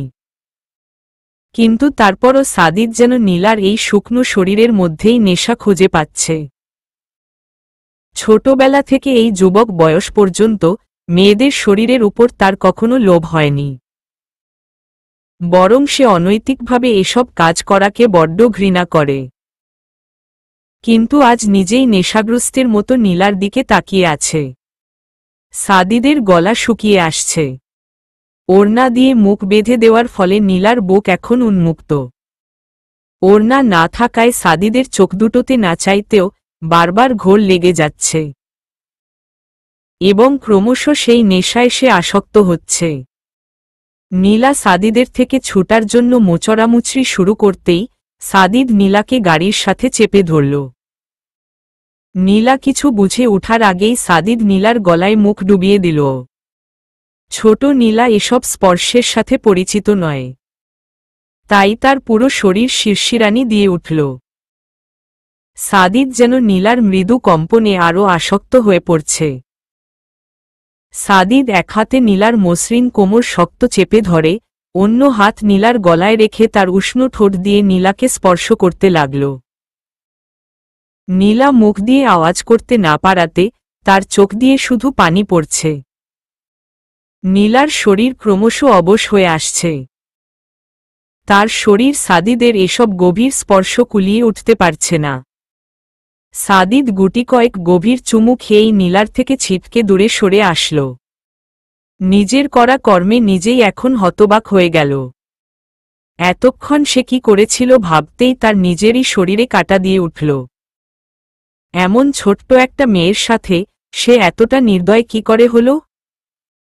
তার নিজেরই নিজের প্রতি এই মুহূর্তে ঘৃণা লাগছে। নীলার দিকে তাকাতেই তার বুকে হাতুড়ি পেটা শুরু হল। নীলা লজ্জায় মুখ চেপে ধরে নিঃশব্দে ডুকরে কান্না করছে। সাদিদ কয়েক কদম এগিয়ে যেতেই নীলা দৌড়ে উল্টো দিকে চলে গেল। সাদিদকে তার বড্ড ভয় করছে। টিভিতে যেসব খারাপ লোকদের দেখে সাদিদকে নীলার কাছে ঠিক তেমনটাই মনে হচ্ছে। সে জানপ্রাণ দিয়ে পার্কিং থেকে বের হল। তার এখন সাদিদ থেকে বাঁচতে পারলেই হল। সাদিদ যে এখন তার চোখে ভয়ঙ্কর। বড্ড কুৎসিত এক চেহারা। দরজায় ঠকঠক আওয়াজে নীলা গিয়ে দরজা খুলে দিল। নিধি সাদমানকে কোলে নিয়ে দাঁড়িয়ে আছে। নীলার চোখমুখের এমন অবস্থা দেখে সে বিচলিত হয়ে বলে উঠল, পিচ্চু, তোর চোখমুখ এমন হয়ে আছে কেন? রাতে ঘুমাসনি? নীলা মুখে জোরপূর্বক হাসি ফুটিয়ে সাদকে নিজের কোলে তুলে নিল। তারপর বেশ স্বাভাবিক কণ্ঠে নিধির উদ্দেশ্য বলল, ঘুমাবো না কেন? অনেক ঘুমিয়েছি, এমনকি বেশি ঘুমানোর কারণেই এমন লাগছে। নিধি যে নীলার কথায় চিন্তা মুক্ত হয়নি সেটা তার মুখে স্পষ্ট। তাই নীলা কথা ঘুরানোর জন্য আবারও বলে উঠল, আপনি, আমি কিন্তু আজই মিরপুর চলে যাব। আর এখন পদ্মলয়া থেকে সোজা ভার্সিটি যেতে হবে। সেটা না হয় যাস, কিন্তু বাসায় যাওয়ার দরকার কি? এখান থেকেই ক্লাস কর। অসম্ভব। নীলা প্রায় চিল্লিয়ে উঠল। এখানে থাকা মানেই সাদিদের আশেপাশে থাকা, যা নীলা একেবারে মেনে নিতে পারবে না। সাদিদ মানেই তো নীলার চোখের বিষ। নিধি আচমকা নীলার এমন উত্তেজিত হয়ে যাওয়া বুঝতে পারল না। নীলা দ্রুত সাদমানকে নিয়ে নিধির সামনে থেকে সরে আসল। পরিস্থিতি সামলাতে পিছন ফিরে বলে উঠল, বাসায় ইম্পর্ট্যান্ট নোটস আছে, সেগুলো লাগবে, তাই থাকতে পারব না। নিধি এবার যেন স্বাভাবিক হল। নীলাকে যেহেতু একটু পরই ভার্সিটি চলে যেতে হবে, তাই দ্রুত রান্নাঘরের দিকে এগিয়ে গেল। নিধি চলে যেতেই নীলা সাদকে নিয়ে সোফায় বসল। সাদমানের নরম গালগুলো টেনে দিয়ে বলল, নানু বাসায় যাবে বাবা? নানু বাসা যাব। নীলা সাদের কথা শুনে হাসল। নীলা আরও কিছু বলতে যাবে তার আগেই সাদ বলল, পাপু নানু বাসা? নীলা বিস্ফোরিত চোখে সাদের মুখের দিকে তাকাল। সে আবার বলল, পাপু যাবে? অবশ্যই না। আমাদের বাসায় তোর পাপুর বিন্দুমাত্র জায়গা নেই। পারলে ঝাঁটা মেরে বিদায় করব। সাদ মুহূর্তেই মুখটা মলিন করে ফেলল। মনে হচ্ছে এখনই কান্না করে দিবে। নীলা প্রচণ্ড অবাক হল। ছোট একটা বাচ্চাকে ওই অসভ্য ছেলেটা এই অল্প সময়ের মধ্যেই তাবিজ করে ফেলেছে। সাদিদকে ছাড়া কিছুই বুঝে না। নীলার রাগ উঠলেও সাদমানকে শক্ত করে জড়িয়ে ধরে বলল, চকলেট খাবে বাবা? খালামণি তোমাকে এতগুলো চকলেট দিবে। সাদ উড় না দিয়ে নিজের 3/4 জিন্সের পকেট থেকে নীলাকে 2টা চকলেট বের করে দিল। চকলেট দেখে নীলা এখন সাদমানের চেয়েও ছোট হয়ে গেছে। নতুবা ছোট বাচ্চার থেকে কেউ ছিনিয়ে নিয়ে চকলেট খাই? সাদমান নিজেও আরেকটা চকলেট মুখে দিল। মুখে চকলেট নিয়েই হেসে বলল, পাপু চকলেট। নীলার মুহূর্তেই কাশি শুরু হয়ে গেল। সাদমান এখনো সম্পূর্ণ কথা বুঝিয়ে বলতে পারে না, কিন্তু কাছের মানুষগুলো তার অসম্পূর্ণ কথাগুলোই বুঝতে সক্ষম হয়। তাই নীলার আর বুঝতে বাকি রইল না, এগুলো তাকে সাদিদ দিয়েছে। নীলা দ্রুত সাদমানকে কোলের থেকে নামিয়ে বেসিনে গিয়ে মুখে পানি দিল। ভিতর থেকে চকলেট বাহির করার উপায় নেই, কেননা ততক্ষণে নীলা চকলেট পেটে চালান করে দিয়েছে। নীলা ওয়াশরুম থেকে অসহায় মুখ নিয়ে বিছানায় গিয়ে বসল। পেটের ভিতর চকলেট নয়, মনে হচ্ছে সাদিদি কুটকুট করছে। নীলার এমন অসহায় অবস্থায় আবারও দরজায় নখ পড়ল। নীলা খোলা দরজার দিকে তাকিয়ে দেখল সাদিদ দাঁড়িয়ে আছে। নীলা সাথে সাথেই চোখমুখ শক্ত করে কিছু বলবে তার আগেই সাদিদ বলে উঠল, সাদ বাবা, চাচ্চু তোমাকে নিতে এসেছি। নীলা মুখের অসম্পূর্ণ কথাটা আর বলল না। সাদিদ এখন রুম থেকে চলে গেলেই সে বাঁচে। কিন্তু রাগ যে কমছে না, তাই রাগ দমন করার জন্য সে অপরদিকে মুখ ফিরাল। সাদিদ নীলার রাগী মুখখানা দেখে নিঃশব্দে হেসে রুমে প্রবেশ করল। সাদমানকে সোফা থেকে নিজের কোলে তুলে নিল। সাদ চকলেট খেতে খেতেই বলল, খালামণি পাপু চকলেট। নীলা চমকিত দৃষ্টিতে সাদিদের দিকে তাকাল। সে ঠোঁট টিপে হাসছে, যা দেখে নীলার চেপে রাখা রাগটা তরতর করে বাড়ছে। নীলা রাগী চোখে সাদের দিকেও তাকাল। সে দিব্যি মজা নিয়ে চকলেট খাচ্ছে। নীলার ইচ্ছা করছে সমানে গিয়ে তাকে দুয়েকটা লাগাতে। কি পণ্ডিত, চকলেট দিয়ে আবার সুন্দর করে বলেও দিচ্ছে। নীলা অতিরিক্ত রাগে অপরদিকে ফিরে ফোঁসফোঁস করছে। নীলার এমন রাগী চেহারা দেখে সাদিদ দুষ্টু হাসল। তারপর এক ভয়ানক কাজ করে বসল। নীলা বিস্ফোরিত চোখে এবার পিছনে ফিরল, কেননা সাদিদ মোটামুটি তার শরীর ঘেঁষে সাদকে কোলে নিয়ে বিছানায় এসে বসেছে। নীলা রেগে উঠে যেতে চাইলেই সাদিদ বাধা দিল, পিছন থেকে তার হাতটা টেনে ধরল। নীলা রেগে দাঁতে দাঁত চেপে বলল, হাত ছাড়ুন। সাদিদ নীলার কথাকে একেবারে পাত্তা দিল না, বরং হেঁচকা টানে তাকে বিছানায় বসাল। নীলার চোখ বেরিয়ে আসার উপক্রম। তার সাথে সাদিদের এত সাহস দেখে সে প্রচণ্ড অবাক। নীলা সাদিদের হাত ছাড়ানোর জন্য মোচড়ামুচড়ি শুরু করছে, কিন্তু শক্ত হাতের সাদিদের সাথে পেরে উঠছে না। সাদিদ তার এসব দেখেও না দেখার ভান করে বলল, চাচ্চু, কারো কিছু খেলে তাকেও রিটার্ন কিছু খাওয়াতে হয়। হাত ছাড়ুন বলছি। কি অসভ্যতামি এটা! চাচ্চু, কেউ আমার প্রশ্নের উত্তর না দিল আমিও দিতে বাধ্য নয়। আমি জানতাম না এটা আপনি দিয়েছেন, নতুবা আমি মরে গেলেও খেতাম না। নীলা রেগে কথাটা বললেও সাদিদ সেটা সহজে নিতে পারল না। মুহূর্তেই তার চোখজোড়া লাল হয়ে উঠল। সাদিদের এমন রক্তচক্ষু দেখে নীলার এখন অনিচ্ছা সত্ত্বেও ভয় করছে। সাদিদকে পছন্দ না করলেও নীলা তাকে কোনো অংশে ভূতের চেয়ে কম ভয় পায় না। অপরদিকে সাদিদ নীলার সাথে রাগ দেখাতে চায় না, তাই চোখ বন্ধ করে বার কয়েক লম্বা শ্বাস টানল। নিজেকে শান্ত করার ক্ষুদ্র প্রয়াস। তারপর কিছু হয়নি এমন একটা ভাব নিয়ে স্বাভাবিক স্বরে বলে উঠল, সেটা আমি জানি না। চকলেট যেহেতু খেয়েছ তাই আমাকেও কিছু খাওয়াতে হবে, নতুবা ঋণ ছাড়ব না। সাদিদের এমন বাচ্চামিভরা কথা শুনে নীলার এখন হাসি পেলেও হাসিটা সে রাগের আড়ালে চেপে রাখল। তারপর রাগী স্বরেই বলে উঠল, ইংল্যান্ডে কি ঘাস কেটেছেন? যে টাকার অভাব, আমার থেকে খেতে চাচ্ছেন কেন? সাদিদ নীলার কথায় হাসল।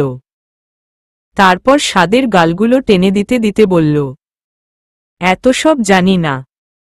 তুমি যদি ঋণী থাকতে চাও তাহলে খাওয়াতে হবে না। ঋণ নিয়ে নিজের জীবন কাটাবে, কিন্তু ঋণ না পরিশোধ করলে আমি কিন্তু ভুলব না। সাদিদের এমন খাপোছাড়া ভাব দেখে নীলার শরীরে যেন আগুন জ্বলছে।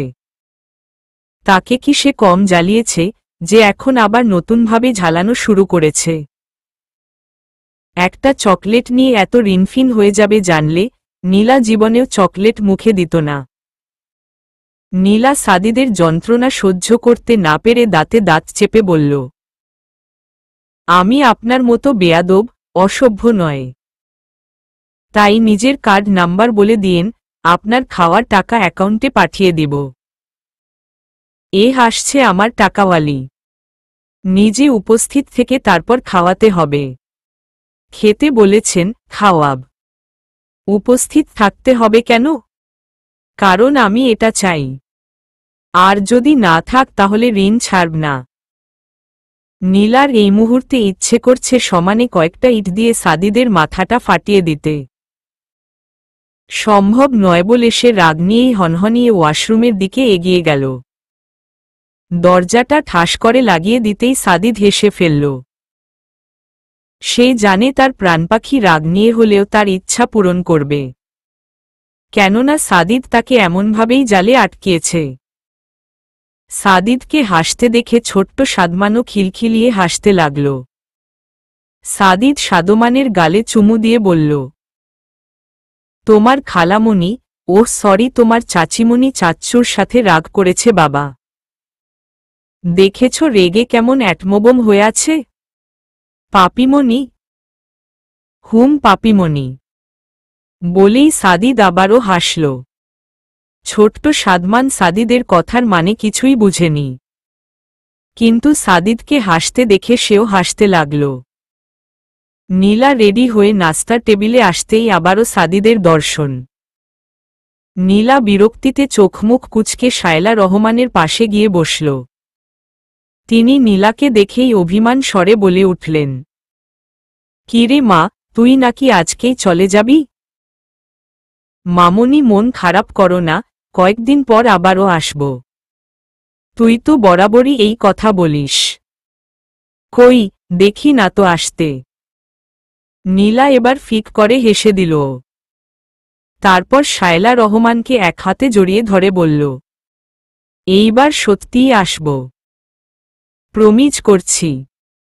আসতে যে হবেই প্রাণপাখি। নিজের বাড়ি ছেড়ে কয়দিন আর দূরে থাকবে? কিরে কিছু বলেছিস? শুনতে পাইনি। শাহেদের কথা শুনে সাদিদ হালকা কেশে গলা পরিষ্কার করল। তারপর এক পলক নীলার দিকে তাকিয়ে বলে উঠল, তেমন কিছু না। বলছিলাম যে পায়েসটা খুব ভালো হয়েছে। অবশ্য আই লাভ সুইটস। মিষ্টি জাতীয় সবকিছুই আমার পছন্দ। কথাটা সাদিদ নীলার দিকে তাকিয়েই বলল। সাদিদের এমন ঠোঁট বাঁকিয়ে দুষ্টু হাসি দেখে নীলার হঠাৎ বিষম উঠে গেল। নিধি দ্রুত পানি দিতেই এক ঢুকে সে গ্লাসটা খালি করল। তারপর টেবিলে গ্লাসটা রাখতেই আবারও সাদিদের দিকে নজর পড়ল। কিন্তু এবার সাদিদকে দেখে সে নিজেই অবাক হয়ে গেল। এই ছেলে কি গিরগিটির মতো রং পরিবর্তন করে নাকি? নতুবা একটু আগে ঠোঁট বাঁকিয়ে হাসছিল আর এখন রক্তচক্ষু নিয়ে নীলার দিকে তাকিয়ে আছে। নীলা আর সেদিকে তাকাতে চাইল না।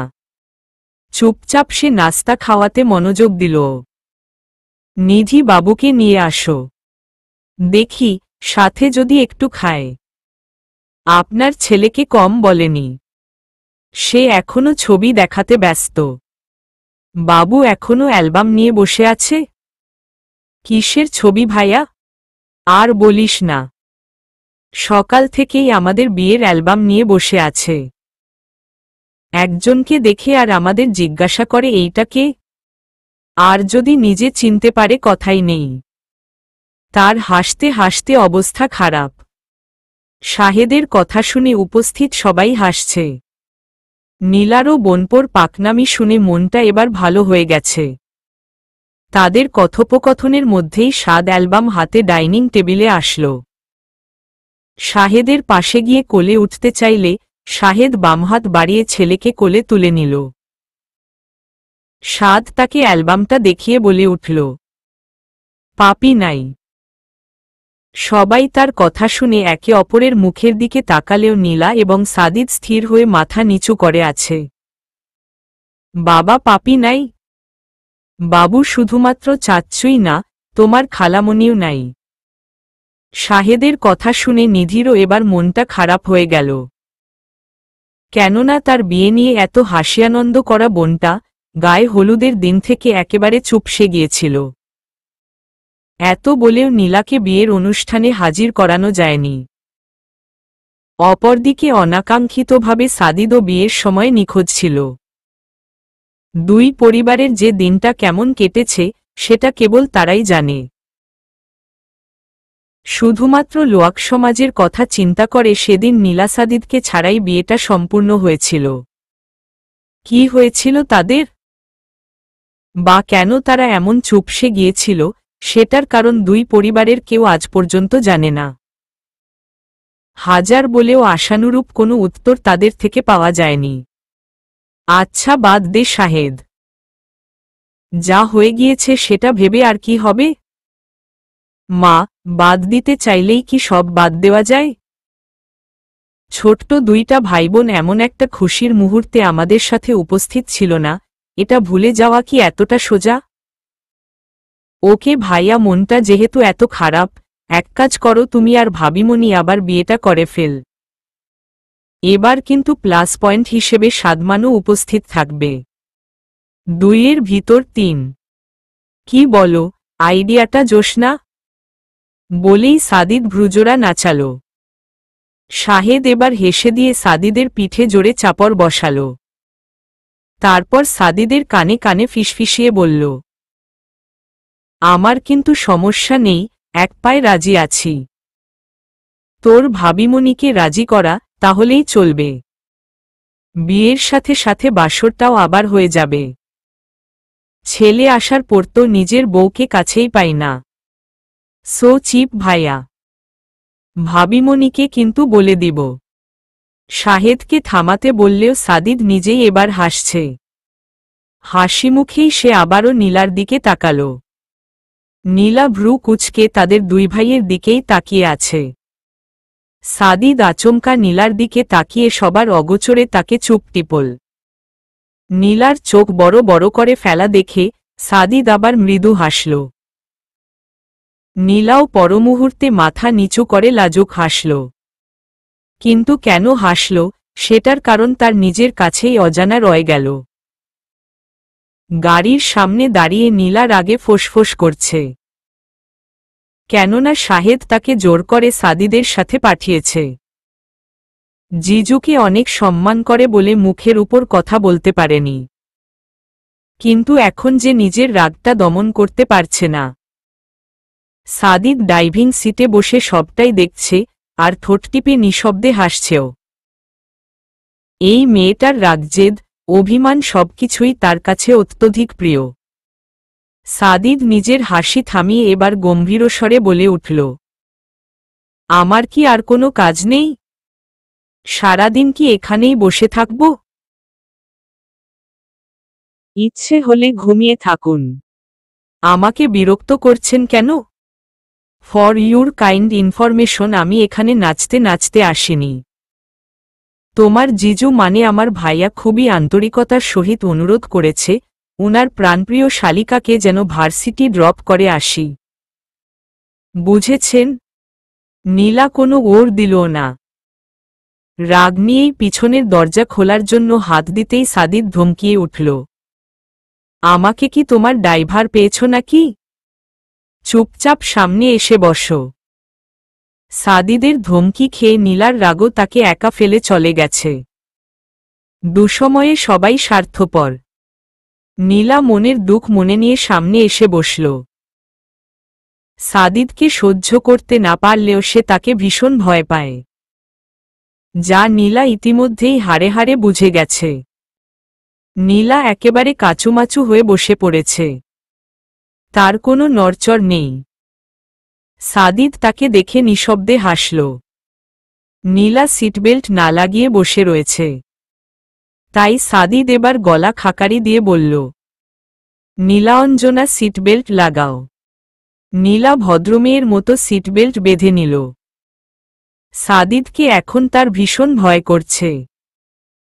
কিন্তু অপরদিকে সাদিদ নিজের প্রাণপাখির এমন বাচ্চামি চেহারা দেখে ভীষণ মজা পাচ্ছে। সে আর কিছু না বলে গাড়ি স্টার্ট দিল। নীলা এতক্ষণে একবারও সাদিদের দিকে তাকাল না, কিন্তু সাদিদ আর চোখে মুগ্ধ দৃষ্টিতে কেবল নীলাকেই দেখছে। কি আছে এই মেয়েটার মাঝে? সাদিদের এত দেখেও কেন তৃপ্তি মিটে না? সহস্র যুগ ধরে দেখলে বোধহয় খানিকটা তৃপ্তি পাওয়া যেত, তার চোখজোড়া হয়তো একটু আরাম পেত। নীলার ভার্সিটির সামনে গাড়ি ব্রেক করতেই নীলা এবার চমকিত দৃষ্টিতে সাদিদের দিকে তাকাল। নীলা এত সবের মধ্যে সাদিদকে ভার্সিটির নাম বা ঠিকানা কিছুই বলেনি। তাহলে সে জানল কিভাবে? এটা যে আমার ভার্সিটি আপনি জানেন কিভাবে? আমি তো বলিনি আপনাকে। সাদিদ নীলার দিকেই তাকিয়েছিল। তার এমন কথায় সে মৃদু হাসল, কিন্তু প্রশ্নের কোনো উত্তর না দিয়ে গাড়ি থেকে নেমে গেল। নীলার পাশের দরজাটা খুলে দিতেই নীলা অবাক চাহনি নিয়েই গাড়ি থেকে নামল। সাদিদ নীলার এমন অবস্থা দেখে দুষ্টুমি স্বরে বলে উঠল, এইসবে এত বুদ্ধি খরচ না করে পড়াশোনাতে করো। তোমার রেজাল্ট যে কি আমি কিন্তু সেটাও জানি। সাদিদের রেজাল্ট নিয়ে খোঁচা দেওয়াতে নীলার এবার লজ্জা লাগছে, তাই আর কথা না বাড়িয়ে এসে দৌড় দিল। এই জায়গা থেকে প্রস্থান করাই এখন লজ্জা থেকে বাঁচার একমাত্র উপায়। কেন যে আরেকটু ভালোভাবে পড়াশোনাটা করল না? তাহলে হয়তো সাদিদের সামনে আজ এতটা লজ্জা পেতে হতো না। সাদিদ নীলার দৌড় দেখে পেছনে থেকে ওয়েজিত কণ্ঠে বলে উঠল, আরে বোকা মেয়ে, আসতে যাও, পড়ে গিয়ে না হয় পা ভেঙে ফেলবে।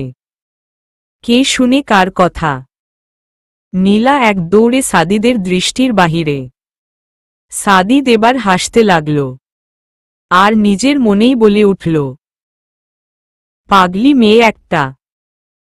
নীলাকে এভাবে দৌড়ে আসতে দেখে শান্ত দ্রুত তার দিকে এগিয়ে আসল। নীলা ক্রমাগত হাঁপাচ্ছে। কিরে নীল, এমন দৌড়াচ্ছিস কেন? কি হয়েছে? শান্ত, সে এসেছে। কে এসেছে? সাদিদ ইবনে শাহরিয়ার। শান্ত নীলার কথা শুনে অবাক হলেও পরমুহূর্তেই দমফাটানো হাসিতে মেতে উঠল। নীলা শান্তর হাসিতে প্রচণ্ড বিরক্ত। সাদিদের কথা বললেই এই মেয়েটা হাসতে হাসতে খুন হয়ে যাওয়ার অবস্থায় পড়ে। শান্তর হাসি যেন থামতেই চাইছে না। সে এবার হাসিমুখেই বলে উঠল, মানে তোর সেই চুম্বন পুরুষ এসে গেছে? হায় নীল, এবার যে তোর ডিগ্রি বাড়বে। মানে? কি ডিগ্রি? সেইবার তো শুধু চুমু খেয়েছিল, এবার তার উপরের ডিগ্রিতে যাবে। বলেই শান্ত আবারও হাসতে লাগল। আর নীলা রেগে গিয়ে বেঞ্চে রাখা বই দিয়ে ধুমধাম তাকে দিতে লাগল। আরে থামো, মেরে ফেলবি নাকি? তোকে আমি মেরাই ফেলব। ফাজিল মেয়ে, জানস না ওই অসভ্যটাকে আমি কতটা অপছন্দ করি? ভালো তো বাসিস। নীলার হাত আচমকা থেমে গেল। কি বলল শান্ত এটা? নীলাকে হঠাৎ মুষড়ে যেতে দেখে শান্ত এবার হাসি থামাল। নীলার কাঁধে হাত রেখে বলে উঠল, নীল, আমাকে ভুল বুঝিস না। তোকে আমি আরও আগেই এই কথাটা বলতাম, কিন্তু কেন যেন বলতে চেয়েও বলতে পারিনি। তুই এটা কি বললি শান্ত? তুই তাকে ভালোবাসিস নীল? ঘৃণা করতে করতে তাকেই মন দিয়ে দিয়েছিস। তোকে আমি ছোটবেলা থেকেই জানি, তাই তোর মনটাও এখন পড়তে পারি। তুই তাকে সত্যিই ভালোবাসিস? অসম্ভব। আমি কেন উনাকে ভালোবাসব? আমি তো উনাকে ঘৃণা করি। একদম বাজে বকবি না। আচ্ছা, যা স্বীকার না করতে চাইলে আর বলবো না। এখন আয় স্যার, এখনই চলে আসবে। শান্ত বিষয়টাকে আর বাড়াতে না চাইলেও নীলা যে সেখানেই আটকে পড়ে আছে। বারবার তার কানে শুধু একটা কথায় প্রতিধ্বনিত হচ্ছে, তুই তাকে ভালোবাসিস। সবগুলো ক্লাসে নীলা কেবল আনমনে বসেছিল। তার মাথায় কেবলমাত্র সাদিদই বিচরণ করেছে। অবশ্য তার মাথায় সবসময় সাদিদই বিচরণ করে গেছে, যার ধরুন নীলা তাকে আরো বেশি অপছন্দ করে। যে মানুষটা তার এতগুলো বছর নরক বানিয়ে দিয়েছে, তাকেই সে রাতদিন চিন্তা করতে থাকে। আচ্ছা, কেউ কি কাউকে এতটা ঘৃণা করতে পারে, যার ধরুন 24 ঘন্টা তাকেই মনে করবে? নীলা উত্তর খুঁজে পায় না। তারপর আরো রেগে যায়। এভাবেই চলে যাচ্ছে সাদিদকে ঘিরে তার বিতৃষ্ণা ভরা দিনগুলো। হঠাৎ পাশ থেকে শান্তর ধাক্কায় নীলার হুঁশ ফিরে। কিরে নীল, কই হারিয়ে গেলি? ক্লাস তো শেষ। ও খেয়াল করিনি, চল। কার খেয়ালে মগ্ন ছিলি? নীলা চোখ গরম করে তাকাতেই শান্ত ঠোঁটে আঙ্গুল দিয়ে নিষ্পাপ ভঙ্গি ধরল। দুইজনে ক্লাস থেকে বের হতেই করিডোরে মেয়েদের ফুসুর ফুসুর শুনতে পেল। শান্ত ভ্রু বাঁকিয়ে নীলার উদ্দেশ্য বলল, কি হয়েছে রে? সবাই কি নিয়ে এত ফিসফিস করছে? আমি কিভাবে জানব? তুই না নিউজ রিপোর্টার, তোর কাছেই তো এসব বাজে বাজে নিউজ জমা থাকে। একদম বাজে বকবি না। তোর মতো কি আমিও দায়িত্বহীন নাগরিক হব নাকি? দেশে কি ঘটছে না ঘটছে এসব দেখা এবং সবার সাথে এগুলো নিয়ে আলোচনা করা আমাদের কর্তব্য। নীলা বিরক্তিকর দৃষ্টিতে শান্তর দিকে তাকাল, কিন্তু কিছু বলল না। এখানে কিছু বলেও লাভ নেই, কারণ শান্ত শোনার মানুষ না। সে তার কর্তব্য পালন করেই ছাড়বে। নীলাকে পিছনে ফেলে শান্ত কয়েক কদম এগিয়ে গেল। নিজের ক্লাসেরই একটা মেয়ের সাথে কথা বলে হুড়মুড়িয়ে নীলার দিকে ছুটে আসল। দোস্ত, জানিস কি হয়েছে? আমি তোর মতো এত আজাইরা না। চুপ, বাজে বকবি না। নীল ভার্সিটিতে নাকি সেই হ্যান্ডসাম একটা ছেলে এসেছে। মেয়েরা তো ক্লাস খেয়ে বসে আছে। তাদের তো এগুলো রেগুলার খাবার। আর কত খাবে? ধ্যাত। নীল কথার ইম্পর্টেন্স বুঝো। ছেলেটা দেখতে নাকি হেব্বি সুন্দর। চল না একবার গিয়ে দেখে আসি। অসম্ভব। কে না কে এসেছে, আমি কেন তাকে দেখতে যাব? প্লিজ চল না দেখে আসি। সবাই এত বলাবলি করছে, না দেখতে পারলে পেটের ভাতই হজম হবে না। বদহজমিতে মরে যা। বলেই নীলা ঘটাঘট সামনে পা ফেলে এগিয়ে গেল। শান্ত অসহায় দৃষ্টিতে নীলার গমনপথের দিকে এগিয়ে গেল। তার একটা ক্রাশ খাওয়ার মারাত্মক ইচ্ছা, কিন্তু সবাই সেটা খেয়ে দিয়ে পেট ফুলিয়ে ফেললেও শান্ত সেটা কোনোভাবেই খেতে পারছে না। তাই ভেবেছিল ক্রাশ খাওয়ার স্বাদটা কেমন, সেটা একটু দেখবে। কিন্তু নীলা মাঝপথে এসে বিঘ্ন ঘটাল। কলেজ মাঠে আসতেই নীলার চক্ষু চড়কগাছ। সে এখানে কি করে? কিরে নীলহা করে কি দেখিস? নীলার দৃষ্টি অনুসরণ করে শান্ত সেদিকে তাকাল। আর তারপরই শোনা গেল চিৎকার, দোস্ত মাই ক্রাশ। আমি ক্রাশ খেয়েছি দোস্ত, টেস্টটাও হেব্বি মজা লাগছে। দোস্ত ওই দেখ তোর দুলাভাই। আমার কিউট জামাই দাঁড়িয়ে আছে।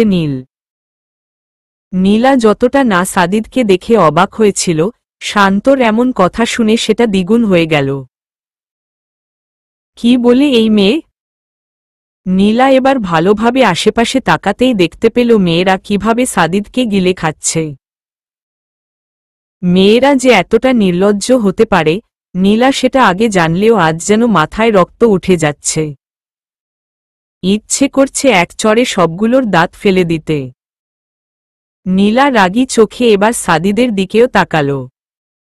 সাদিদকে দেখে তার রাগটা যেন আরও কয়েকধাপ বেড়ে গিয়েছে। ভিতরে কালো একটা বি গলার টি শার্ট, উপরে সাদা রঙের একটা শার্ট পরে সবগুলো বোতাম খুলে রেখেছে। জিন্সের সাথে ক্যাজুয়াল লোফার পরেছে। জেল না দেওয়াতে স্লিকি চুলগুলো বারবার তার কপালে এসে পড়ছে। আর বাম হাতে পরিহিত সিনথেটিক স্ট্রেপের ব্র্যান্ডের ঘড়িটা সূর্যের আলোতে চিকচিক করছে। হাত দিয়ে একটু পরপর চুলগুলো কপাল থেকে সরিয়ে দিয়ে সাদিদ গাড়িতে হেলান দিয়ে দাঁড়িয়ে মোবাইলে ব্যস্ত। রাগটা যেন নীলার মাথা বেদ করে এবার আকাশে উঠে যাচ্ছে। এত বাবু সেজে ভার্সিটি আসার কি হয়েছে? নীলা কেন যে আসার সময় ভালোভাবে সাদিদকে খেয়াল করেনি, এটা ভেবে তার এখন নিজের উপরই রাগ হচ্ছে। নতুবা এই সাজে তাকে সে কখনোই নিজের সাথে নিয়ে আসত না। নীলার এমন অযাচিত ভাবনার কারণ তার এখন খেয়ালে নেই, কেননা সে এখন রাগে ফুঁসছে। সব মেয়ে পটানোর ধান্দা। দাঁত চেপে কথাটা বলেই নীলা শান্তর দিকে তাকাল। অপরদিকে শান্ত মুগ্ধে আবির্ভূত হয়ে মুখ দিয়ে নানারকম বাক্য উচ্চারণ করছে। নীলা আর এসব সহ্য করতে পারল না। ধুমধাম পায়ে সাদিদের দিকে এগিয়ে গেল। আপনি এখানে কি করেন? নীলার এমন রাগী গলা শুনে সাদিদ মাথা তুলে তাকাল। হঠাৎ করে নীলার এমন রাগে লাল হয়ে যাওয়া মুখের কারণ সে বুঝতে পারছে না। শান্ত ইতিমধ্যে নীলার পিছনে গিয়ে দাঁড়াল। নীলার কানে ফিসফিসিয়ে বলে উঠল, আমার ক্রাশবয়কে তুই চিনিস? উনার নাম সাদিদ ইবনে শাহরিয়ার। হে আল্লাহ, এত বড় অবিচার! আল্লাহ, আমি এটা কিভাবে সহ্য করব? বন্ধু যখন জামাই লইয়া আমার বাড়ির সামনে দিয়া রঙ্গ কইরা হাইটটা যায় ফাইটটা যায় বুকটা ফাইটটা যায়। দোস্ত, আমি এই গান কেমনে গাইব? হে আল্লাহ, তুমি এটা কিভাবে করতে পারলা? শান্তর গালে হাত দিয়ে এমন পলাপ শুনে সাদিদ নীলা দুজনই শক। নীলা শান্তর স্বভাব জানলেও সাদিদ পুরো ভ্যাবাচেকা খেয়ে গিয়েছে। শান্ত, তোর দাঁতগুলো সব ফেলে দিব। চুপ কর ফাজিল মাইয়া। দোস্ত, আমি কেমনে চুপ করব? আমার যে বুকটা ফাইটটা যাইতাছে। আর একটা বাজে কথা বললে উষ্ঠা দিয়ে তোকে উগান্ডা পাঠাব। শান্ত বোধ হয় এবার কিছুটা নিভল, কিন্তু পরমুহূর্তেই সাদিদের দিকে তাকিয়ে আবারও অশ্রুহীন চোখে কান্না শুরু করল। শব্দহীন, অশ্রুহীন এক কান্না। চলবে।